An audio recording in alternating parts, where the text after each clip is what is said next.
I pledge allegiance to the flag of the United States of America and to the republic for which it stands, one nation, under God, indivisible, with liberty and justice for all.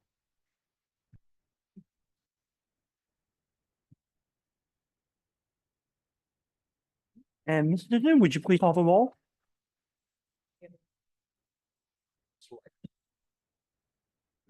I'm sorry, Mr. Maris is not here. and Mr. Wagner is online, Mr. Wagner's correct? online. Everyone else is here. Mr. Wagner, can you hear us? I can hear you beautifully. Can you hear me beautifully? We can hear you. Thank you so much. Beautifully? Yes, we can. Absolutely. Make sure. Thank you. Be careful driving, Mr. Wagner. I understand the roads out west are not as good as they are here. Yeah, it was snowing for the last few days in the Pittsburgh area and certainly a little slick, but Turnpike's pretty clean, thankfully. So appreciate the well wishes. I think I'll be okay here. They cleared it pretty good. So Perfect. Thank you. thank you. All right, we have no residents' request to address the board, so we will go ahead and move directly to policies for first reading consideration. Title IX. Oh, thank you. Yep. Just a quick update. As some of you may recall, we tabled consideration of a revised Title IX related policies several months ago due to some pending litigation in the federal courts, as well as the upcoming election and sort of anticipating what might or might not happen as a result. Earlier this week, late last week, a United States District Court permanently enjoined the Department of Education from implementing the 2024 Title IX revisions. So as a result, the revised PSBA policies that we would have considered were derived from the 2024 revisions, which have now been enjoined. Additionally, given the impending change of administration in Washington, it is likely that those policies will be substantially revised yet again. So Hempfield will be continuing working on our current Title IX policies, which this board passed back in 2020. And I don't have the numbers in front of me. I think it's These are 103 and 104 for the 103 and district, but 104. yeah, we just wanted to share that recent news, that update, just to keep everybody in the loop. yeah. So thank you for that reminder, Dr. Musser. Any questions about any of that? Okay. So moving on to policies for first reading consideration, 601, Dr. Musser. Yes, so we are working our way through the 600s, the finance area. Can't touch it at home, but I'm allowed to work for it here in the district. So we're going to tackle 601 first. There are no changes recommended for policy 601. All right, any questions or comments from the board on 601? All right, seeing none, we'll move 601 to directly to second reading. 602. 602, couple changes or a small change there, just an include and prepare. The language that was previously there, include, didn't quite make sense for us anymore. So we made the adjustment to prepare. That is the only change in 602. Okay. Any questions or comments on 602? And Mr. Wagner, I'm going to just rely on you to buzz in at any point here. I won't specifically ask. Understood. And that sounds good to me. Thank you. All right, anything on 602? All right, seeing none, and since the only change is de minimis, we'll move that directly to second reading. And 603, I believe, is the same situation. 603, very small change and a very redundant statement under final budget in the definitions was just clarified that a final budget must be adopted by June 30th of each year. All right. Questions or comments on 603? All right, seeing none, we'll move 603 directly to second reading. 604, budget adoption, no recommended changes. Any questions or comments on that one? All right, we'll move that directly to second reading. 605, tax levy, again, no recommended changes. Any questions or comments? All right, seeing none, we'll move 605 directly to second reading. 606, tax collection. I believe it says no changes, but there was some communication earlier today that we might want to look at some of the language around who is collecting the taxes. Dr. Marshall, are you able to pull up the email from Mrs. Hall? I can look. Second. I We believe the- realized earlier today that the last paragraph on the delegation of responsibility, the one that starts with in the absence of an elected tax collector, that paragraph does not fully explain how real estate taxes are collected, and Mrs. Hall sent out some suggested language that for our consideration. So there's two suggestions she has. District tax payments may be remitted through various means, which are outlined on the district website. She also said, which would accomplish the same task, would be district tax payments may be remitted online, in person, or via U.S. mail to designated lockbox. Instructions for remittance are outlined on the district website. So both statements saying pretty much the same. Second statement being a little more listing what the choices are, both in the statement and in the website, where the other one's just saying, go to the website, those are our choices. Okay, I don't know if the board feels passionately one way or another. understood. Does anyone have any thoughts on which of those alternatives we should swap in for that paragraph under delegation of responsibility? None. Okay. I would suggest the second one that's a little bit more specific. And given that that does in fact make a substantive change, we'll move that to first reading. All right, 607 tuition income. I believe there is a change here. Two changes, small change there in the or designee section, again, providing some flexibility there. And then there was another change to make sure that the district is able to, if we do have a tuition student, which we don't do a lot of in this district, there's only certain parameters that you can actually be a tuition student. One of them is that you were actually prior a district student. So we don't do a lot of the tuition anymore. But when we do, if a student is not paying, not meeting that need, then we are able to disenroll the student from our district. That's the new statement we're adding. Does that payment ever come from another district? Does that pay, mostly coming from another district would be contract for other services, but not a full-on enrollment for us. Those are actually set by the state and are paid in part by the parents. Okay, thank you. Would parents be getting warnings or, Yeah, reminders? yeah. something? We don't. 20 days? So there's a couple of different processes have changed over the last year about disenrolling students, making districts do a little bit more due diligence with the communication, have hearings, have processes in place. So it would never be something where the bill just didn't come due and then the school bus doesn't show up. All right. Additional questions or comments about 607? All right, seeing none, we will go ahead and move 607 to first reading. 608. All transactions shall be conducted in the name of the district. Small clarification. Questions or comments about 608? I just have a question. Has this been an issue? I don't know firsthand if it has been an issue or not, but it does clarify if any of the payments that the district receives, there's various stakeholders that it's all directed to the district and then dispersed within our system. Okay. Any additional questions or comments on 608? All right, that change is de minimis. We'll go ahead and move that directly to second reading. And then we are bringing back policy 823, naloxone, now known as an opioid antagonist.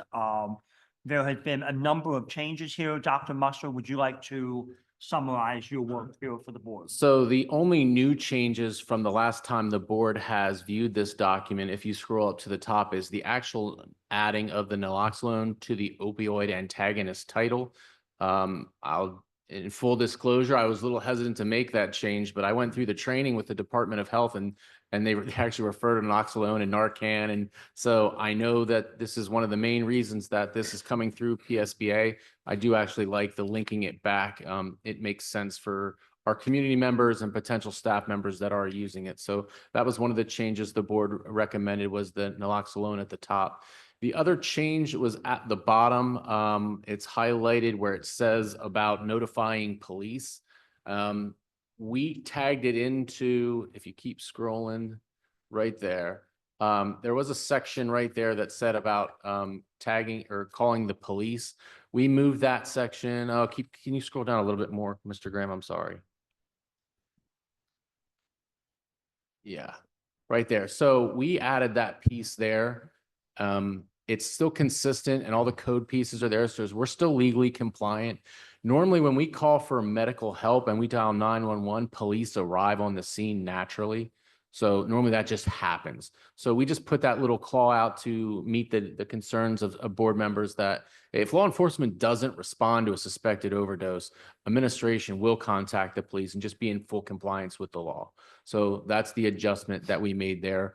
One of the other things, we didn't make any changes, but in the training section right there below where it says all the things that you should do, there was some questions about some of the instructions there. I was asked to check if they are on the PA Department of Health's training. And as I shared, I did complete that training and those are exactly from that training. So I think it makes sense to keep those consistent. But those are the only two additions from the board last board meeting. Okay, any additional questions or comments? Okay, I have one, and it's under the indemnification part at the very end. As a practical matter, the whole purpose of this policy is to authorize and encourage people to administer potentially life-saving first aid in an emergency situation. And that is predicated on a presumption of good faith. I would like to see the indemnification part shortened with a period after the word suspected drug overdose period, and then deleting the four conditions, simply because as a practical matter, we're going to be indemnifying the employee anyway because they're our employee. And I would rather someone jump in and save a life or stop an overdose than spend time going through a mental checklist about have they done all of these four things. As a practical matter, it's unlikely to happen, but given what this policy is supposed to do, I think we should write it in such a way that it encourages quick, thoughtful action and not putting a lot of preconditions on it. And from a legal perspective, if our employee will be indemnifying them regardless. So there's not really a point in listing those four things. Good. Is the training required for all employees? The training policy wise is required for all employees that are going to be okayed to administer naloxone. Now, go ahead. So not all employees are okayed. That's what I meant. Correct. So one of the things that I shared with the board at our last meeting, we have Narcan placed in various locations in our buildings and AED places where anyone can have access to them. There's no harm. There's no abuse of them. We don't see them going missing. We have the Mister. Basically, it's a nasal spray type thing. It's a one pump. There is no way you can overdose, underdose, someone's having a heart attack, someone's choking, and you administer that. There's no harm to the student. The two other methods that are commonly used are auto injectors that are slammed into a shoulder or a hip. Again, no way to mess that up. But we still do have syringe applications. We don't have any in the district, which is why some of this training is covered. I say all that to say it might be worth investigating if there is any legal need for the full-on list of that piece. But at the end, I share Mr. Keener's sentiment that we have these ready available. We took the time to do the trainings and provide this. And it is the easiest method to deliver it. I I don't know, as long as they're not violating a legal piece, I would like more people to be able to administer the med and of less concern. So I can certainly look into that and reword something for the board in either board news next week or something else if that's the wish of the board. I mean, I don't know, and I don't know that I need additional information. I mean, my point is, we want to encourage life-saving behavior. We don't want to create a fear of consequences on the part of our staff. And by listing these, knowing how risk averse some people can be, having them be aware of these 4 conditions precedent to indemnification might dissuade them from doing that. So I don't see any benefit to including them. I see a potential detriment to including them. So therefore, I think they should be deleted. Well, let me ask a clarifying question. We have the spray only. Yes. You referenced the shot and that's why I No, thought. we don't it- currently have, but that, if they take the training, they will see the shot administration, which does, again, you're still not in risk of overdosing, but there is obviously something. more for risk galling- with well, I that. mean, okay. A little more risk, I guess. I mean, if somebody really wouldn't know what they're doing, and that's why I asked that question. So if you're going to eliminate these, it would have made a difference for me if we were carrying both as an option versus just a nasal spray, which is all that we have. I'd appreciate a check with legal, just like you do with other things. I'm sorry? I'd appreciate a check with legal, just like for other things. To check with legal, and I would agree with that because those Very 4 specific. things are in here for a reason. I don't know why, I don't recall, and previously why, but Before we spend dollars on legal, is there a way to check with PSBA, and is there anybody else that you can use as a sounding board for this? Because to me, I think we're splitting hairs a little bit here. I think under this indemnification clause, it basically protects that employee if in good faith in the first line, they're attempting to help somebody, regardless of whether you outline those other items or not. So I'm kind of neutral. I'd rather not spend $200 to check with an attorney, but that's where I'm Let me, at. let me see if I can resolve this through the Department of Health without any cost. And then if they are somewhat neutral on it or give us a different direction, then maybe it's something that's worth spending the money to check on. Okay, and you'll just let us know in board news, and then we'll make the adjustment or not, depending on that. Okay. Is that okay with everyone? yes. That won't be in tomorrow's board news, though. That'll be in the week after, probably. Okay. All right, well, this won't go on until February anyways. We have a couple weeks. All right, anything else for policy, personnel, and legal? And I haven't had a chance to review what's up here right now, but I did just forward earlier today some, as you like to say, de minimis changes as far as grammar, spelling. Yep. Things like that. I'm sorry, Mrs. Brady. I said, Mr. Graham, could you turn the microphones up, please? It's, Yeah, your changes were all captured. they're all in there already. Yep. Okay, thank you. thank you. Yeah, and I do a lot of times when we have this many changes for a policy, when it's wholesale like this, I'll just do a full, like, this is the brand new policy, this is the old policy, and only make a couple of the little ones. Here we have all the changes reflected. I know that makes it a little bit difficult for all parties involved, so I'll be a little bit more careful with that moving forward.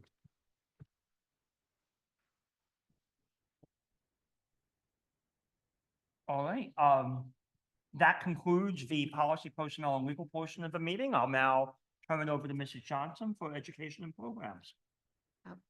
Need that at the end, maybe. So, okay, so we're going to move to that. So Dr. Dandridge and your representatives that you have here to help with this. Right, well, we're gonna go ahead Oh, if you're you don't, going. no worries. All right, No worries. We're gonna go ahead and jump through the comp plan here a little bit first. I was just going to skip right over that. Nope, Get I right to the. No worries.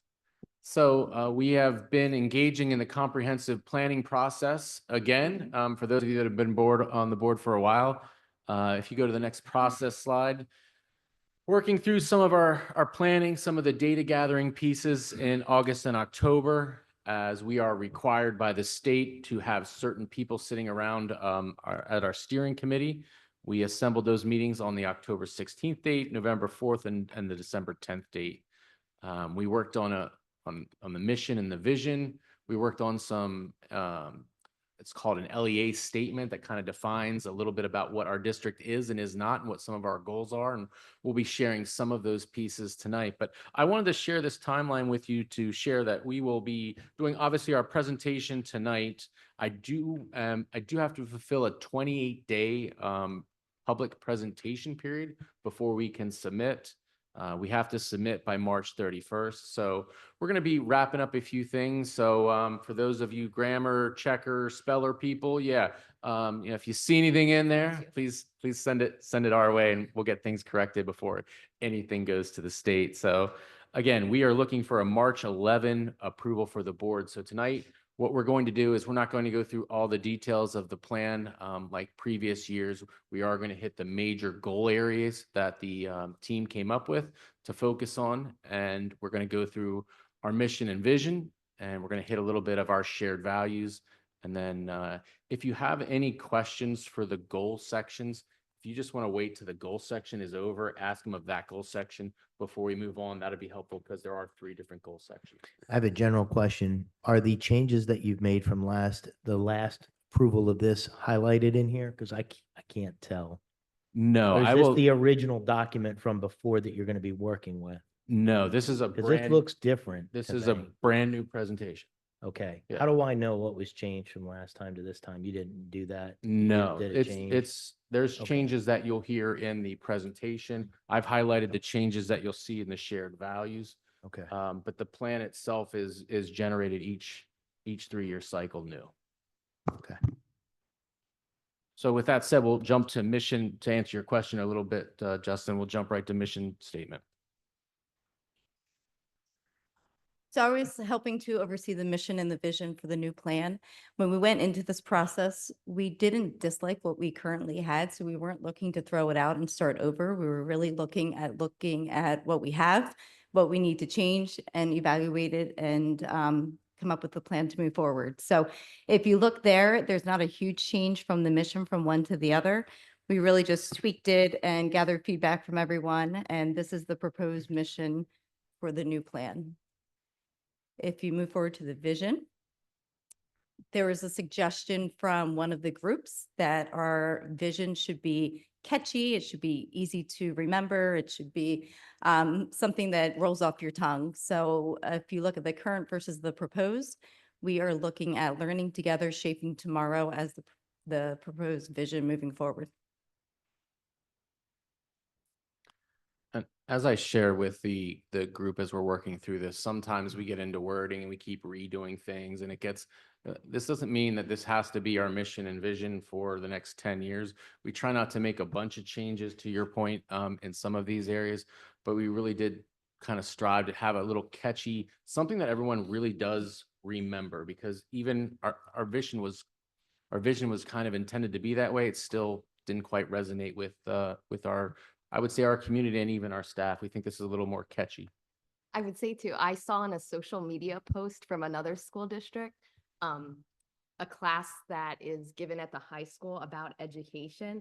And in the background, there were current vision and mission statements of all the local school districts. I don't know if they meant to capture that in the picture, but there are high school students in courses, education courses, analyzing these. So I just thought that was interesting. Just have a clarifying question. Who was on the committee for this year? Were there any board members part of that? Yes. Yeah. Which, several. can you raise your hand if you were part of it? Yeah. Okay. Thank you. I mean, I was on the committee. I think that I like a lot of what we came up with. I'm deeply ambivalent about the need to change the mission and the vision statement. I think that, first of all, they basically say the same thing as the old one, and mission and vision statements should be enduring documents. Certainly, you can have a strategic plan, which is what this is, just called something else, that should be changed with and updated with some frequency. I do have concerns with every 3 years we change our mission and vision statement. So I know last year there was a small change just made to the vision statement where we just added everyone to the end of it, but that basically stayed the same for well, that was a COVID cycle. So that COVID cycle was at least 4 years, if not 5, till it was said and done. And that was also from the previous 3-year cycle. So that was an 8-year cycle on that one. Mission stayed the same in both of those. Just from, not that I'm commenting one way or another, just that historical perspective. Having done this in previous cycles, I didn't do it this time. The vision statement seems to stay the same, but I noticed in the mission statement, the language reflects current language, like pathways, like there's some supportive learning environments, those types of things that, as I look at, I'm like, well, I'm older, I don't need those many words to express that, but for our students and faculty, it is more specific, I think, and more current. And that's the But compromise. the vision should, I Yeah. agree with Mr. Keener. Yeah. Should say pretty much the same. And that's, to your point, that's the compromise as the group worked through this, is the having something the same, but then also having something relevant with current language, if you will, or more Yeah. current language. Students were involved with this Yes, too. we had students Okay. present as well. Any other questions here? So shared values, So I'm sorry, I guess we just talked about this. Are we comfortable with the mission and vision statement as amended, or does the board prefer to keep the original, the current version? I guess. I don't have any strong feelings with either of those either way, to be honest. I think the old one was fine. I think the new one's okay. I'm in that same camp. I'm okay with either as well. I'll go with the will of the board. I think Justin summed up my thoughts as well. I'm the same. I think we should go with the new, because I think there's some other things perhaps that we might want to spend more time considering as we go through the plan. All right, well, then we'll keep proceeding. So the shared values, I can share that on that first slide there. The shared values are the same as last year.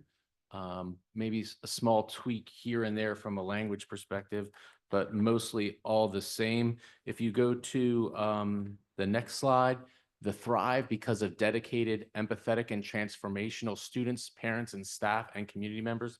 That one was a goal from the last committee. They were looking for leadership in that goal. They were trying to have, or that value, they were trying to acknowledge leadership. So this committee felt like they wanted to remove that and really just make it reach everybody as opposed to just focusing on leaders. So that was one small change that was made to shared values. Some of the other shared values that are new are, if you look from empower down through the remainder of the bullet points, these are all new shared values. One of the pieces that we spoke about in length in different groups was the building the strong communities piece. Hempfield, the school district, is a hub of the area and is something that's important to us. So that was something that was brought up. We also had some decent conversation around well-rounded students and what does that mean, and providing opportunities for students to be well-rounded. And that's how we kind of came up with the last goal, shared value there. Any questions on the new shared values or any concerns with any of the old shared values? I just have a non-important comment, but when I look at the shared values, and I know we didn't really change these, but if you look at the first 3 bullet points, it's a second and third bullet point. Can't they be combined? Are they not redundant? They sound redundant to me. Like create a safe, caring, inclusive, and learning focused environment. And then the value and celebrate diversity. Can't that all be wrapped up into that one bullet point? I mean, if it's not changed, I don't care that much. It just seems redundant to me. We can certainly change anything that the board desires for us to change at this point. I'm presenting what the group came up with at this point. That's why I'm not It's not commenting that important to specifically. me to change it if it's going to create work. I mean, I just see it as redundancy. What was that, Mr. Walker? And I apologize. I am for some reason having trouble hearing tonight. And I think it's more me than I anything. think it is because I feel like I'm talking loudly, but if you look at bullet point 2 and 3 under shared values, and it's at the first section of shared values. Yeah, I I said, see 'em. couldn't they be combined Yeah. into one bullet point? Isn't that all kind of saying the same thing? Yeah, I agree. I think that they speak to the same they speak to the same value. It's semantics. If it's a problem to change it, don't bother. It's not a problem if that's the desire of the board. I agree. It kind of says the same thing, but there again, it's not hard and fast going has to change, but it may just clean it up because I remember we talked about shared values is not having this huge long list and ramble on about it, have to be very precise, concise about it. So Yeah. maybe good just combine it just so we can do that. Yeah, I don't mind combining them maybe into one group, but I do see the verbs as very different. Creating, valuing, and celebrating, especially the celebrate, seems very different than just creating and valuing something. It's putting action to that value. So I would mean, like- also, if we were going to argue splitting hairs, not everybody celebrates the same things in the same way. So I wouldn't have a problem if celebrate wasn't part of that because not everybody's going to celebrate the same things in their life and the same times, and that's okay. That's part of diversity. I had a question about that and some of these are wonderful ways to state our values, of course. Some of them are kind of wordy. The celebrate, how, my question on some of that as I was reading, it was like value and celebrate. That we do that, but how do we celebrate that? Some of these things, it was like, oh, that sounds really, good. I don't have a problem taking the word celebrate out and leaving value diversity as part of that second bullet point. I think that would sound a lot better to me since it was brought up. I prefer leaving celebrate in. I'm thinking of, and I've never attended, so I don't know the details at LPC. They do, I don't, do you know more about it? They have Cultural Day there where they celebrate different ethnicities and where people come from. We also celebrate it on social media, I would say a lot. Different events that are happening throughout our schools that Do- show our diversity. And we do that, and I've been to those also. This isn't the place where we go into explanation and definition. That comes in later. This is really broad. And then how do we implement it? And so that was part of what, as I looked at this. I was just giving an example of celebrating. Yeah. I mean, So- we do But a I lot think of, we do a lot of celebrating. But I That- think, Mrs. is it Johnson, I agree important with that to point. us to Is do that? this- Are these shared values part of the plan or is this just introductory information that's not part Yeah. of the strategic plan? So the plan requires you to put different shared values from your stakeholders in the plan as it's more of an informational section. It doesn't feed what objectives are built off of. But So it if- is part of the. it is part of the Yeah. document, but it doesn't So we need feed to like, talk about it. yeah, but Okay. it doesn't feed like the objective. So if it's not in here, it's not something you can't address later. You can still address some things later if you wanted to. Mrs. Brady. I think the word, to parse hairs here, I think the word celebrate has intention and has meaning because is it something that we find to be important? Is it something we value to take that extra step and spend the time to celebrate those things? And so, yes, I think it is a value for us that we are doing those things and we want to continue doing those things. And therefore, if it's the matter of, 10 letters in a document, does it hurt to keep it there? I think it's important to keep it there. We can keep it there, but I do want us to remember, my understanding is these are broad statements. We don't want to get into the implications of particulars about how we demonstrate those values through our activities and our planning. And I love that we are part of a school district. I mean, we seem to have a lot of parties and celebrations, which I think is a good thing because it's positive. But we don't want to, but we can move on. We can leave it No, there. but That's Mr. fine Johnson, too. I think you bring a good point. The value is more of a broad comment Mhm. than celebrate. The celebrate's the next level down. And I think you bring up a good point, like how many different, I think value is the broader. I think the value would be the better way to do it versus celebrate. Maybe somewhere, and I don't remember exactly, maybe the celebrate needs to be moved down into I the. think maybe we're using the word differently. I think people are hearing the word celebrate and thinking parties. And Okay. celebrate doesn't necessarily mean a party. So I'm a pretty Maybe a educated good person. I'm I involved with guess the I- school and, that's what I'm reading here. So to me, value and celebrate is the same. I think celebrate almost means elevate. Yes. That's a good I reason think- not I to think have that it there because it's Oh, being Mr. Walker, interpreted. may I- Go ahead. I think this conversation perfectly illustrates the concern that I believe Mr. Walgemuth is expressing. This is a governing document that sets the foundation for the actions of the district. We need to be very intentional about what words we are using and what meaning we are ascribing to those words.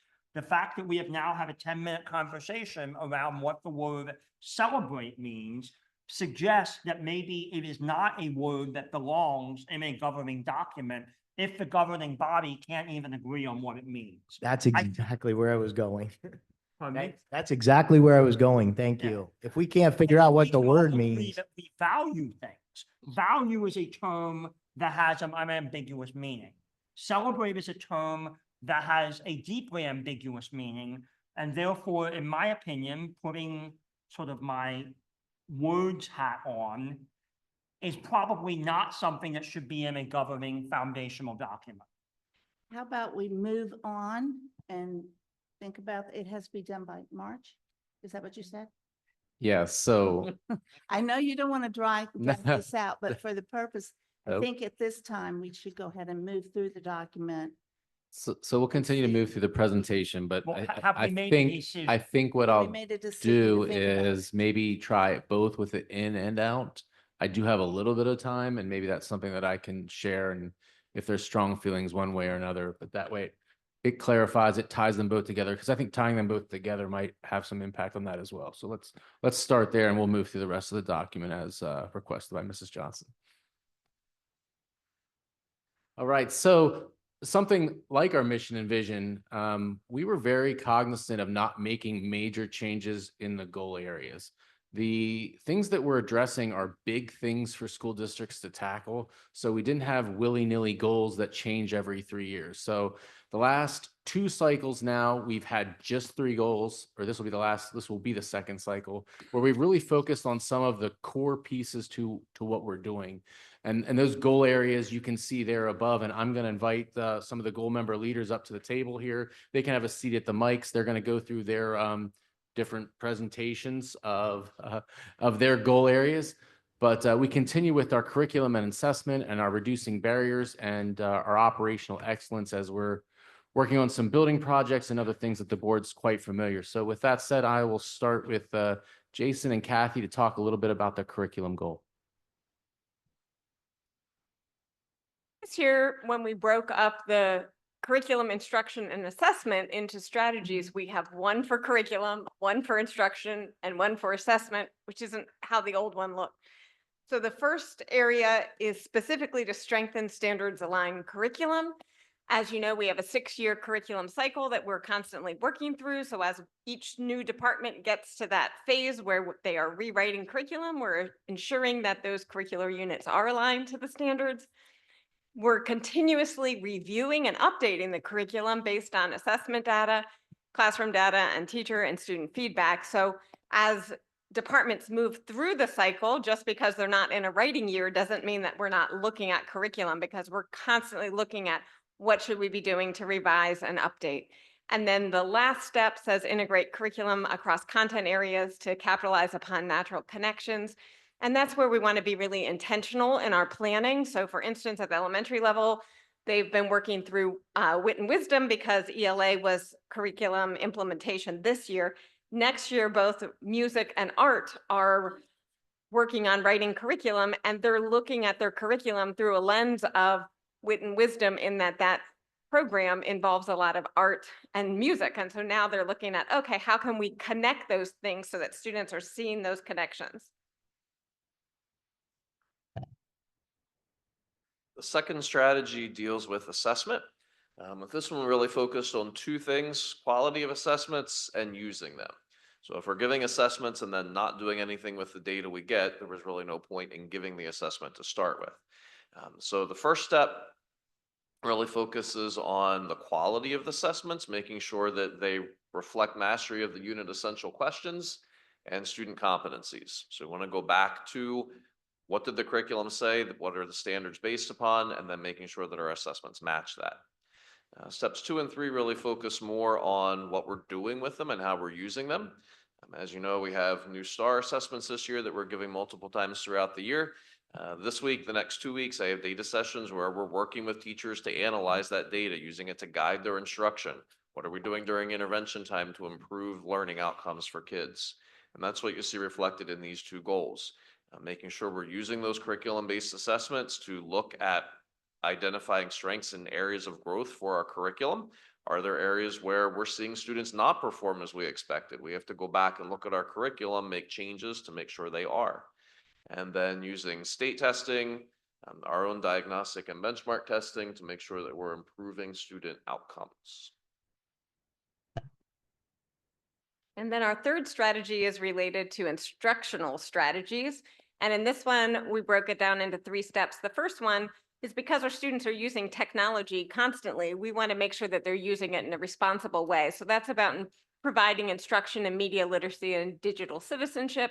We've talked quite a bit at meetings regarding artificial intelligence, for example, and we need to make sure that we're teaching students the responsible ways of using it.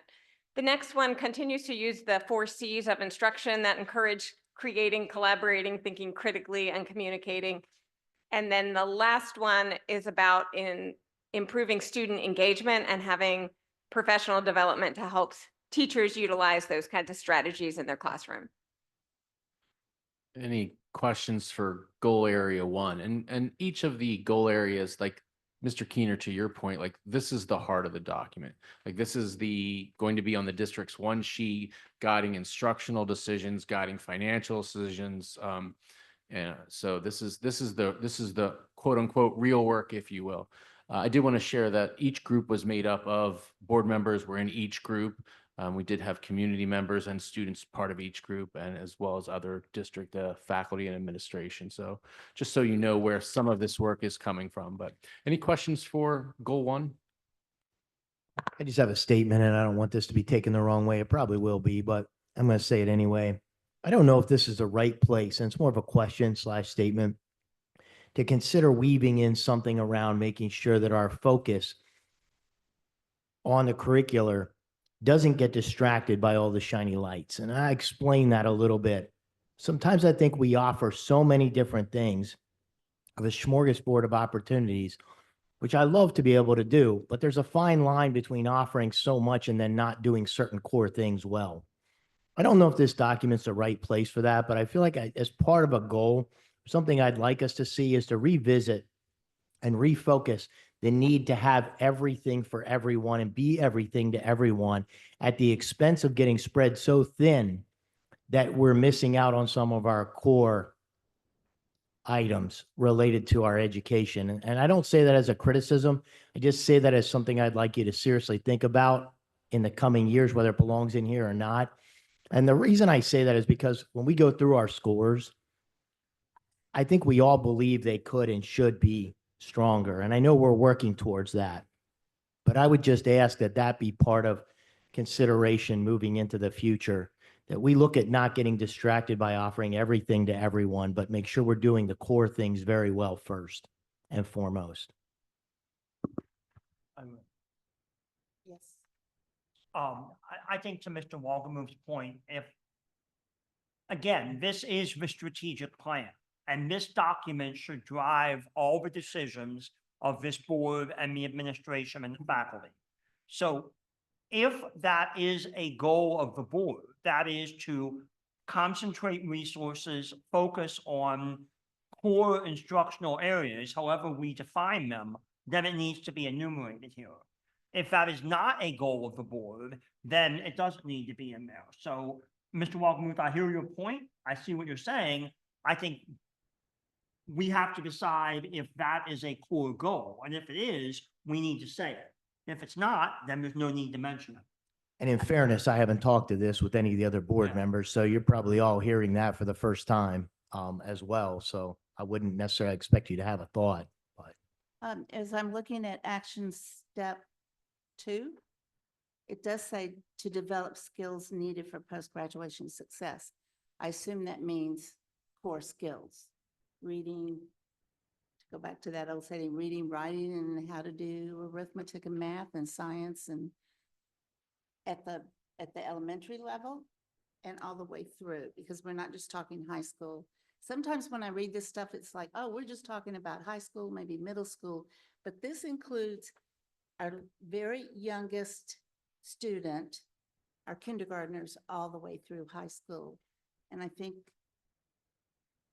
that step speaks to that focus. We have to focus on those skills that are needed for success.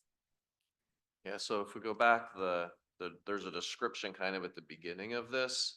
And its Hempfield School District will engage students in rigorous, relevant, and authentic learning experiences designed to prepare them to be successful in their chosen post-graduation pathway.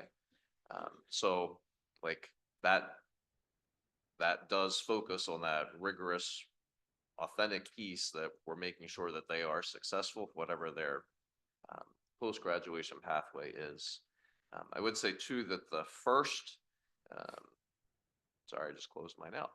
The first goal area about strengthening standards aligned curriculum, like we are making sure in there that every set of curriculum documents that we have, every learning experience that our kids have are aligned to state standards, which are rigorous. So we are moving towards ensuring that we have kids meeting those state standards. and I really wasn't referring to the rigor or that statement. I was really meaning more of a broader focus on not bringing every new shiny tool to the table for the students, but making sure that we're offering those core classes and we're doing those things well, first and foremost. You're going to have some of that and you want some of that, but I wasn't referencing that we didn't have the rigor and we weren't meeting standards and that what we weren't providing, that's not the direction I was going. So I respect the fact that that's in there, but that's really wasn't the intent of my comment. Mr. Walkenmuth, just for clarity, and Mr. Graham, can you go back to slide 8? Keep going. Keep going. Keep going. Keep going. 5, 6, 7, 8. That's it. So on this particular one, when you talk about just strengthening the standards line curriculum, I'm wondering if with what I'm hearing from you, Mr. Walkenmuth, is more aligned with, we've been having conversations internally around when we look at currently what the state requires in terms of pathways to graduation, there are some misperceptions out there as to what the state actually requires versus what school districts require. And what we're all coming to learn is that there's a lot more flexibility at the district level compared to years ago where people said the state expects X, Y, and Z. And so now we have the pathways to graduation, which is what the state's expectations are. But as a district, we have a lot of autonomy to really kind of figure out. So I guess I'm just wondering if I'm understanding you correctly, the ability potentially to add an extra action step that really focuses around examining our graduation requirements and really re-looking at and potentially revising our K-12 educational plan to ensure students will be able to graduate based on what the district we set as our graduation requirements. They have not been looked at for a while. And so we do have that autonomy now to begin that process from the state.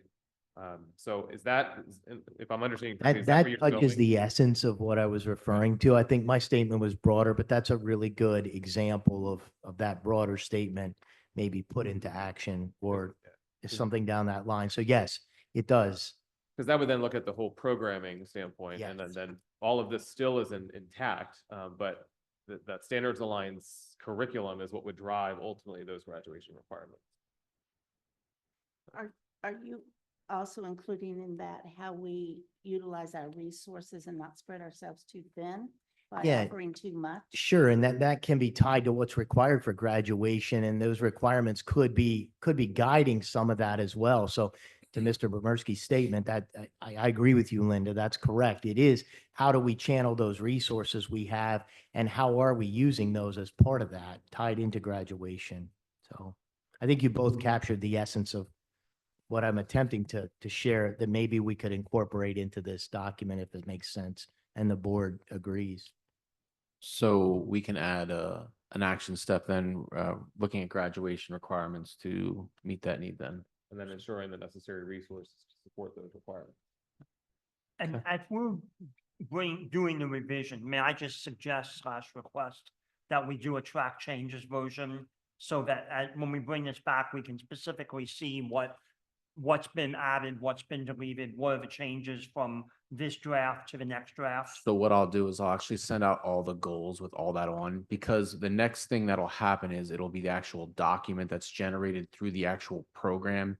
It is going to be 150 pages. That's going to be placed at the public library, and here it is a bear to go through. So I'll make all the changes for all the goals for the board, and I'll send it out.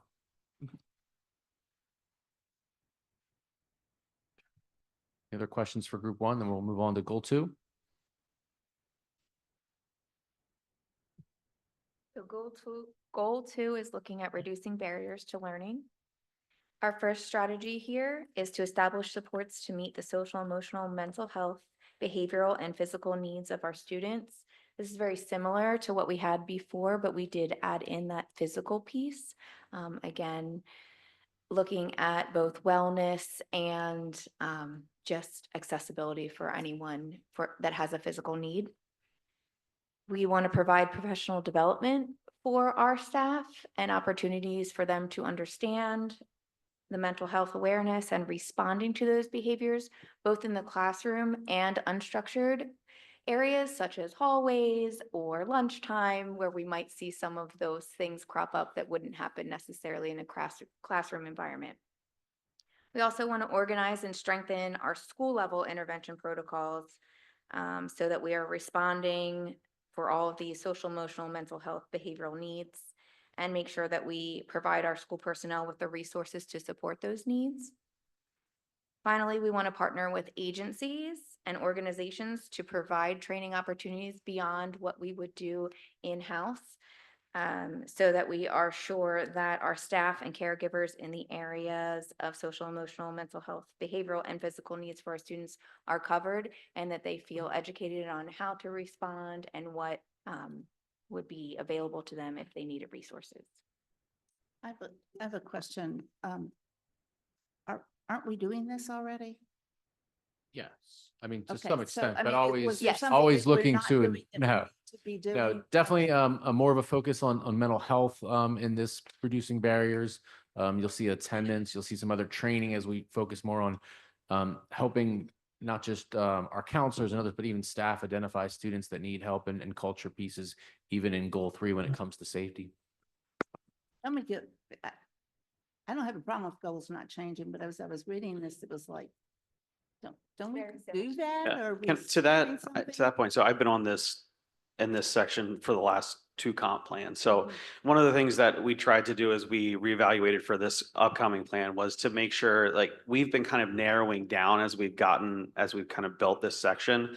And so you'll see, if you compare this to the last comp plan, there are a lot of similarities, but like Dr. Strom said, and Dr. Musser said, finding some of these behavioral things, making sure that we're getting all staff instead of just teachers, really mental health, those kinds of things that we're starting to see, and we want to really focus in on those areas. So you'll see that we've kind of narrowed things down. Yeah. So strategy number 2, we have to create a safe and supportive learning environment for all of our students. For action step 1, one of the things we want to focus on is creating those environments for all of our kiddos so that they can confidently take academic risks, but also engage in that meaningful learning activity and advocate for themselves. I think that's a big piece for our kids, being able to share what they need from us, whether that be academically or socially, emotionally, and know how to do that appropriately. I have a question before you go on. Sure. I don't want to discuss could you define academic risk? Yeah. So academic risk is when you're in a situation where you're learning something for the first time, and it's difficult. And a lot of times there's a barrier there where putting yourself out there to try new things and put yourself just outside of your comfort zone. And that happens a lot when we're talking like at the elementary level or even the high school level when they're, let's say, in like an acting class, or if they're trying a new subject area. So we just want kids to be comfortable knowing that they're getting into some things that they may not know anything about. But they're going to learn it's okay to not know, and it's okay to like put yourself in that spot where it might be difficult. Yeah, for me, it's the difference between sitting there quiet when we don't know something and are not sure of it, and then throwing out an answer and engaging, because we know that engagement, that even when we're incorrect, that correction and then that discussion afterward is where the learning takes place, as opposed to just sitting back. We're also talking about teachers and other staff members and how they are handling. I mean, a lot of Yep. teachers don't pick up those cues. Yeah, when you and don't know, so- yeah, and that ideally, like we're creating environments within our teachers are creating those environments within their classroom where, kids aren't afraid to be wrong when they answer a question. And that's what we want, is that, we want you to try this and offer that answer, or, try something new. And it's okay for to be supportive and saying, no, that's not right, but let me help you, with whatever that mistake was. And that's kind of the environment we're trying to build. They bring that environment home to their parents as well when they don't do something the first time, and they explain to you that they are working through it and that they might not know right away. And so we're all flexible learners. Yes, hopefully. Okay, so action step number 2, we're going to work to continue to strengthen our multi-tiered systems for student learning, attendance, and behavior, while establishing that consistency across the district. So that way, regardless of what building you're in, we're following the same expectations in terms of how we're handling these things.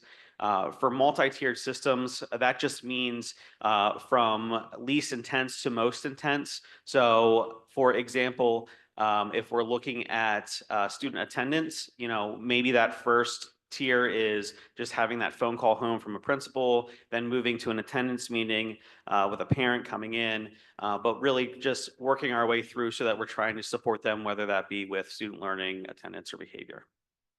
And then finally, the last part there is just partnering with families to increase that regular attendance, and then provide support to those that need that support. And sometimes that varies in different forms, but I think we do a good job currently of doing that. But I think there's a lot of resources out there that we can find for families. We want to keep working with community-based organizations and with our social workers to find things that families need. Attendance has always been a big piece for us, because regardless of all the work that this group and this board is doing, if we can't get kids into our buildings to work on these goals with them, what are we doing? So always an important need for the district. Another thing, since I've been on the board 2 terms now, I think, consistency across the district has been something that's really worked Yes. on. That's still a goal. How close are you to achieving that goal? I think curricularly we're actually doing really well, especially the elementary level. Kathy, I'll defer to you, but I think you would probably agree. We have a very consistent with some of the work that Jason and Kathy have done academically. I think we're doing really well. We're still hammering out some processes when it comes to attendance meetings, working on things like that. But I think with our social worker team and some of the changes that we've made, we're getting that consistency. We've been working with student services on hammering out some written processes for those things, so that way it is really routine across the district. I know something just came out the other day. We're working more on attendance, but I think we're definitely headed in the right direction on that, and we're cleaning a lot of things up that were kind of spotty here and there, depending on where you're at. Our social workers just met Tuesday again to develop a new Google draft that's currently in our inbox. So we're continuing to work in that area. Not that I'm assuming the board's going to approve the work, just telling you we're continuing working in that area. Being better is always a good thing. Always a good thing. Always. I guess, and no one will be surprised about what I'm about to say. While we strive for consistency, I would not want to see that be perceived as us saying to individual faculty members that they should not retain the discretion to teach their classes in the way that they deem most appropriate. I think mean, we can certainly be consistent with respect to our goals, but each faculty member is going to prioritize different things, is going to teach them a different way. And to me, that's something that we should be encouraging and making very clear that while we want consistency of outcomes, you can get to the same endpoint a lot of different ways. And I don't know if we want to explicitly call that out in here, but it's a concern that I've talked about many times. And the piece there, Mr. Keener, is you're talking about the how someone's doing yes. something, correct? The what Yeah. is what we are striving to ensure consistency so that no matter what building a student is in, grade level wise, or between two middle schools, or different social studies, English classes, in the high school in the same grade, the what they're being taught is the same. How is the artistry and the craft of teaching. 100%. Just want to make sure we don't lose that. And I'll just, to touch on that. So for example, with the curriculums that we're using, the programs we're using across the elementary level, everybody's teaching the same thing.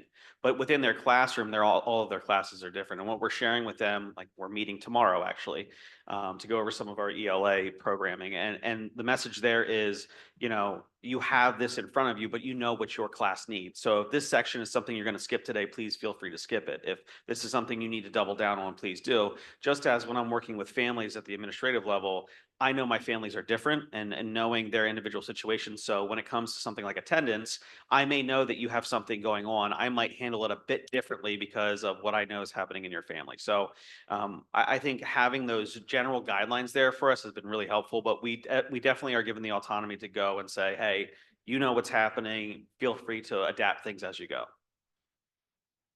And Mr. Keener, I've been around enough with all the different district administrators, both announced and unannounced in classrooms, and you will see doing 2+2 this way and go into the next third grade room that may be doing that and seeing it being taught the other ways. I think our teachers do have the autonomy to teach the way they want to teach, as long as they're doing the curriculum they should be teaching. Okay, we're gonna go. Next strategy. We want to prepare all students for their post-secondary pathways. And to your point, we want to do that from kindergarten all the way up. We want to provide exposure to different programs that will prepare them for whichever pathway they would choose, including both educational and professional opportunities. We also want to utilize local businesses and educational entities to provide in-person, hands-on learning opportunities that relate to community-based professions. We're preparing our students to be the best equipped when it is time for them to move on.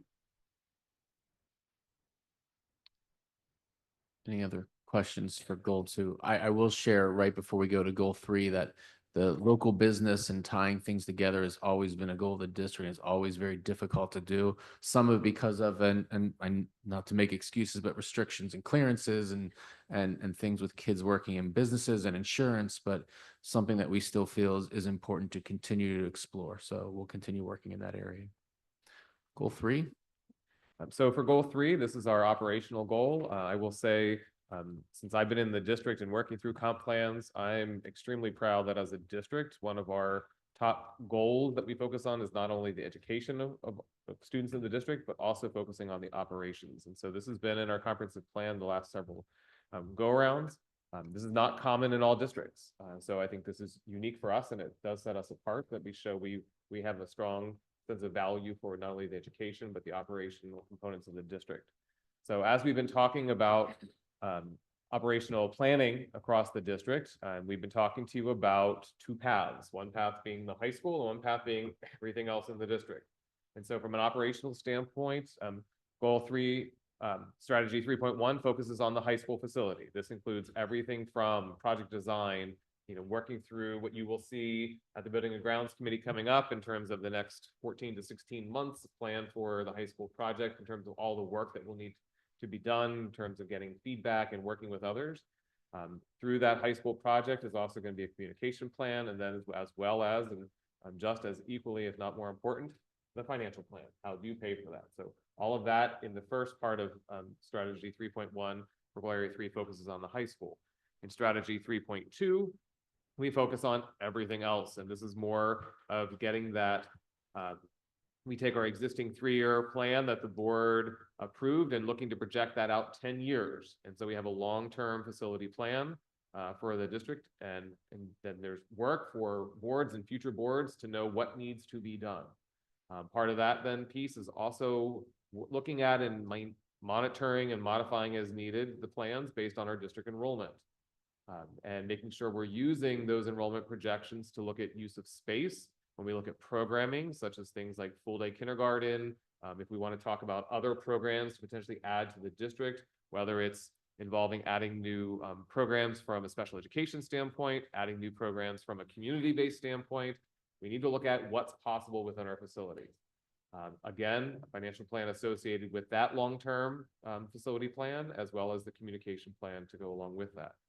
And then finally, strategy 3.3 focuses on safety and security. From a safety and security standpoint, what we're looking at there is making sure not only are we continuing to strengthen our practices, but focusing on preventative measures and developing those relationships. I was doing a meeting and training this afternoon as we're working on the McGrath response system, beginning to train our administrators, and it's about the relationships and making sure you have the systems and procedures and making sure we're responding well. In order to do that, we have to know our students and staff. And Mr. Gleason is working very hard with our staff and all the buildings to make sure that that idea that no staff is invisible, no student is invisible, because that's how you start to see warning signs. That's how you can address things right out of the gate. We're looking at the positive school climate and reducing or decreasing violence and school discipline. This does include areas such as bullying prevention, harassment, discrimination, etc. And then finally, action step 3, what we're looking at is we've begun the SRO program at our middle schools. It's going very well at the very beginning stages. Mr. Gleason is re-examined looking at the security staff we have and kind of has adjusted to ensure that there's a security staff member, not only in our high school, but also in our middle schools every day. Mr. Gleason is then being able to circulate and visit the other buildings as needed. Of course, all the buildings anyone can call at any time, and we're able to go. So one of the things we'll be looking at through the course of this plan is how is that program at the middle school working, and also just in relation to the overall SRO program, because it is a partnership with East Hemphill Township Police Department. And one of the things that we shared with you, as well as with the township supervisors, is that we would be reporting back. How is it going? Is it effective? Because right now it is all grant-based for the middle school program. And we're going to continue to seek those grants. But if for some reason those grant dollars would go away, we would need to know, is this something we want to make sure we prioritize? So that'll be coming back to you over the next 3 years. Any questions for goal 3? My only question about this is in action step 3.2.3, specifically mentioning full-day kindergarten seems a little bit, I don't want to say presumptuous, but we've made no decision on if we're going to do full-day kindergarten. Correct. Prematurely, Yep. thank you. And so So I think by including it as literally the only specific program that gets mentioned anywhere in this document, perhaps suggest a level of certainty that, at least to the best of my knowledge, this board has not yet reached. So I would either suggest eliminating full-day kindergarten from the plan, or inserting a qualifying word like potential full-day kindergarten or something like that. So the first word is is consider. consider the impact. That's where I was going. And the Yeah. committee, as they were working through this, this is a topic. Full-day kindergarten it's been a topic for multiple comprehensive plans. And so the committee wanted to make sure that it was noted for it to be evaluated and considered, like, is this possible? And so that's why the first word there, I think, is the important word. It's consider the impact of the building enrollment and building plans, including full-day kindergarten. So you're considering, is this something that we potentially could do? We're going to hear a presentation next on in terms of what's possible, things like that. But that word consider was intentionally put there to ensure that it's not a definite we're doing it, but it's considering the impact of the enrollment to looking to do. And it's under the operations sections because of the potential facility limitations with that. That's why it's there. I'm not suggesting that we shouldn't mention it. It is something that we are consider. Yep. It is a possibility. Yep. But again, this is now a strategic governing document, and we need to make, or it will be once the board votes on it, we want to make sure that we don't commit ourselves to something prematurely. Would you feel better if the word was evaluate?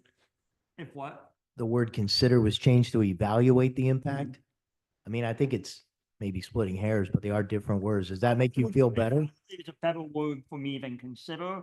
I would also like to see the word potential before full day kindergarten. Or such as. Yeah. Actually, this And is with- something I'm- I expressed concern about, and I think it could be read two different ways. I think it's something that we should be a little softer on or take it out completely. We were working through that, but we're also talking about evaluating in other parts of plans and facilities. I think I don't want people to read part of it and not the whole thing Exactly. and misunderstand it. I mean, And maybe. this And is- to be clear, I'm not prejudging the notion of full day kindergarten. It may be a good idea, it may be a bad idea, it may be a good idea that we can't afford. I don't know yet, but I don't want someone to point to this document and say, see, you have full day kindergarten in there. Well, and then So- we can also say this is a goal Right. too, if we don't have a time limit on it or anything. So if I could else. suggest a potential change, leave the word consider the impact of enrollment and building usage plans. And then, including but not limited to programs such as full day kindergarten, expanding special education programming, and identify the effects. on the Mr. plan. Marucci, why don't you like the word potential? Because I think you already have the word consider, so then you're redundant. So if the first word, like, I think we have to look at the first word, like, what's the first word there is considering what's coming. Okay, So- how about, like, Mr. How about we say evaluate the impact That's of, fine. okay, including potential full day. I know, I don't want anyone to say that full day kindergarten is a strategic goal because we haven't yet made that decision. That's my concern. It's not it's- saying that, and you have to trust that people are reading, either evaluate the impact or consider the impact, the word impact before those Right. full day, before those things. It's all impacts, not just one. I do think evaluate is a little clearer than consider, to both Mr. Garber's point and Mr. Keener's point, but I don't know if that fulfills your concern or if that's a little too. So we could say evaluate soft the yet. impact of enrollment and building usage plans for programs such as. And then go. Do we need to put the such as, or can we just put building, like, can we I leave it think more vague, I think we need to kind of have a path? an idea of the kinds of programming types of things we're looking for, like adding new things like that. So Yeah, otherwise it's too broad. It's a little too broad without that. But I do agree with Mr. Keener and Mr. Garber in the sense that, I think most of us would probably agree today without any, building issues or operational issues or financial constraints, that full day kindergarten is probably a good thing. I don't think most people are going to disagree with that, nor would I. I think the challenge is how does that fit into this district at our current state? And that's the part of evaluation that we haven't dug into yet. And this Wait, is the Jenny. operational part, Correct. it's not Yep. the education. Right. So we're okay with that adjustment. Any other questions for goal 3? And I do just want to give a sincere thank you to everybody that participated, both in the actual comp plan meetings with the community stakeholder group and everybody across the district. This is one of those unique plans that really there's just so many hands-on, from PIMS reporting to Renee's helping out. Just everyone has their hands in the generation of this document to really make sure it is a district-wide document. So and sincere thank you to the board members as you're already giving some evenings attending these meetings. So just want to thank everybody and just remind everybody about next steps. So then I will be forwarding you just a goal document with those 3 goals, the changes we discussed. So you'll see those in there. I'll also be sharing some different potential wording there with our 2 of our 3 shared values there in the top bullet points as we discussed. I will share with the board in board news when it goes public, if you would like to read the entire document, how it all pulls together. And the next then you will see this, barring any unforeseen changes, will be at our March 11th board meeting. Thank you. Thank you. Thank you.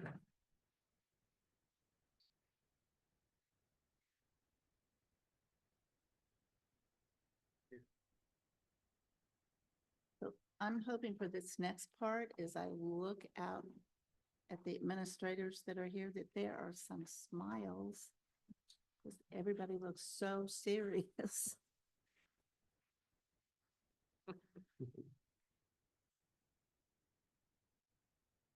So the next presentation focuses on around full day kindergarten. This has been asked to be brought back.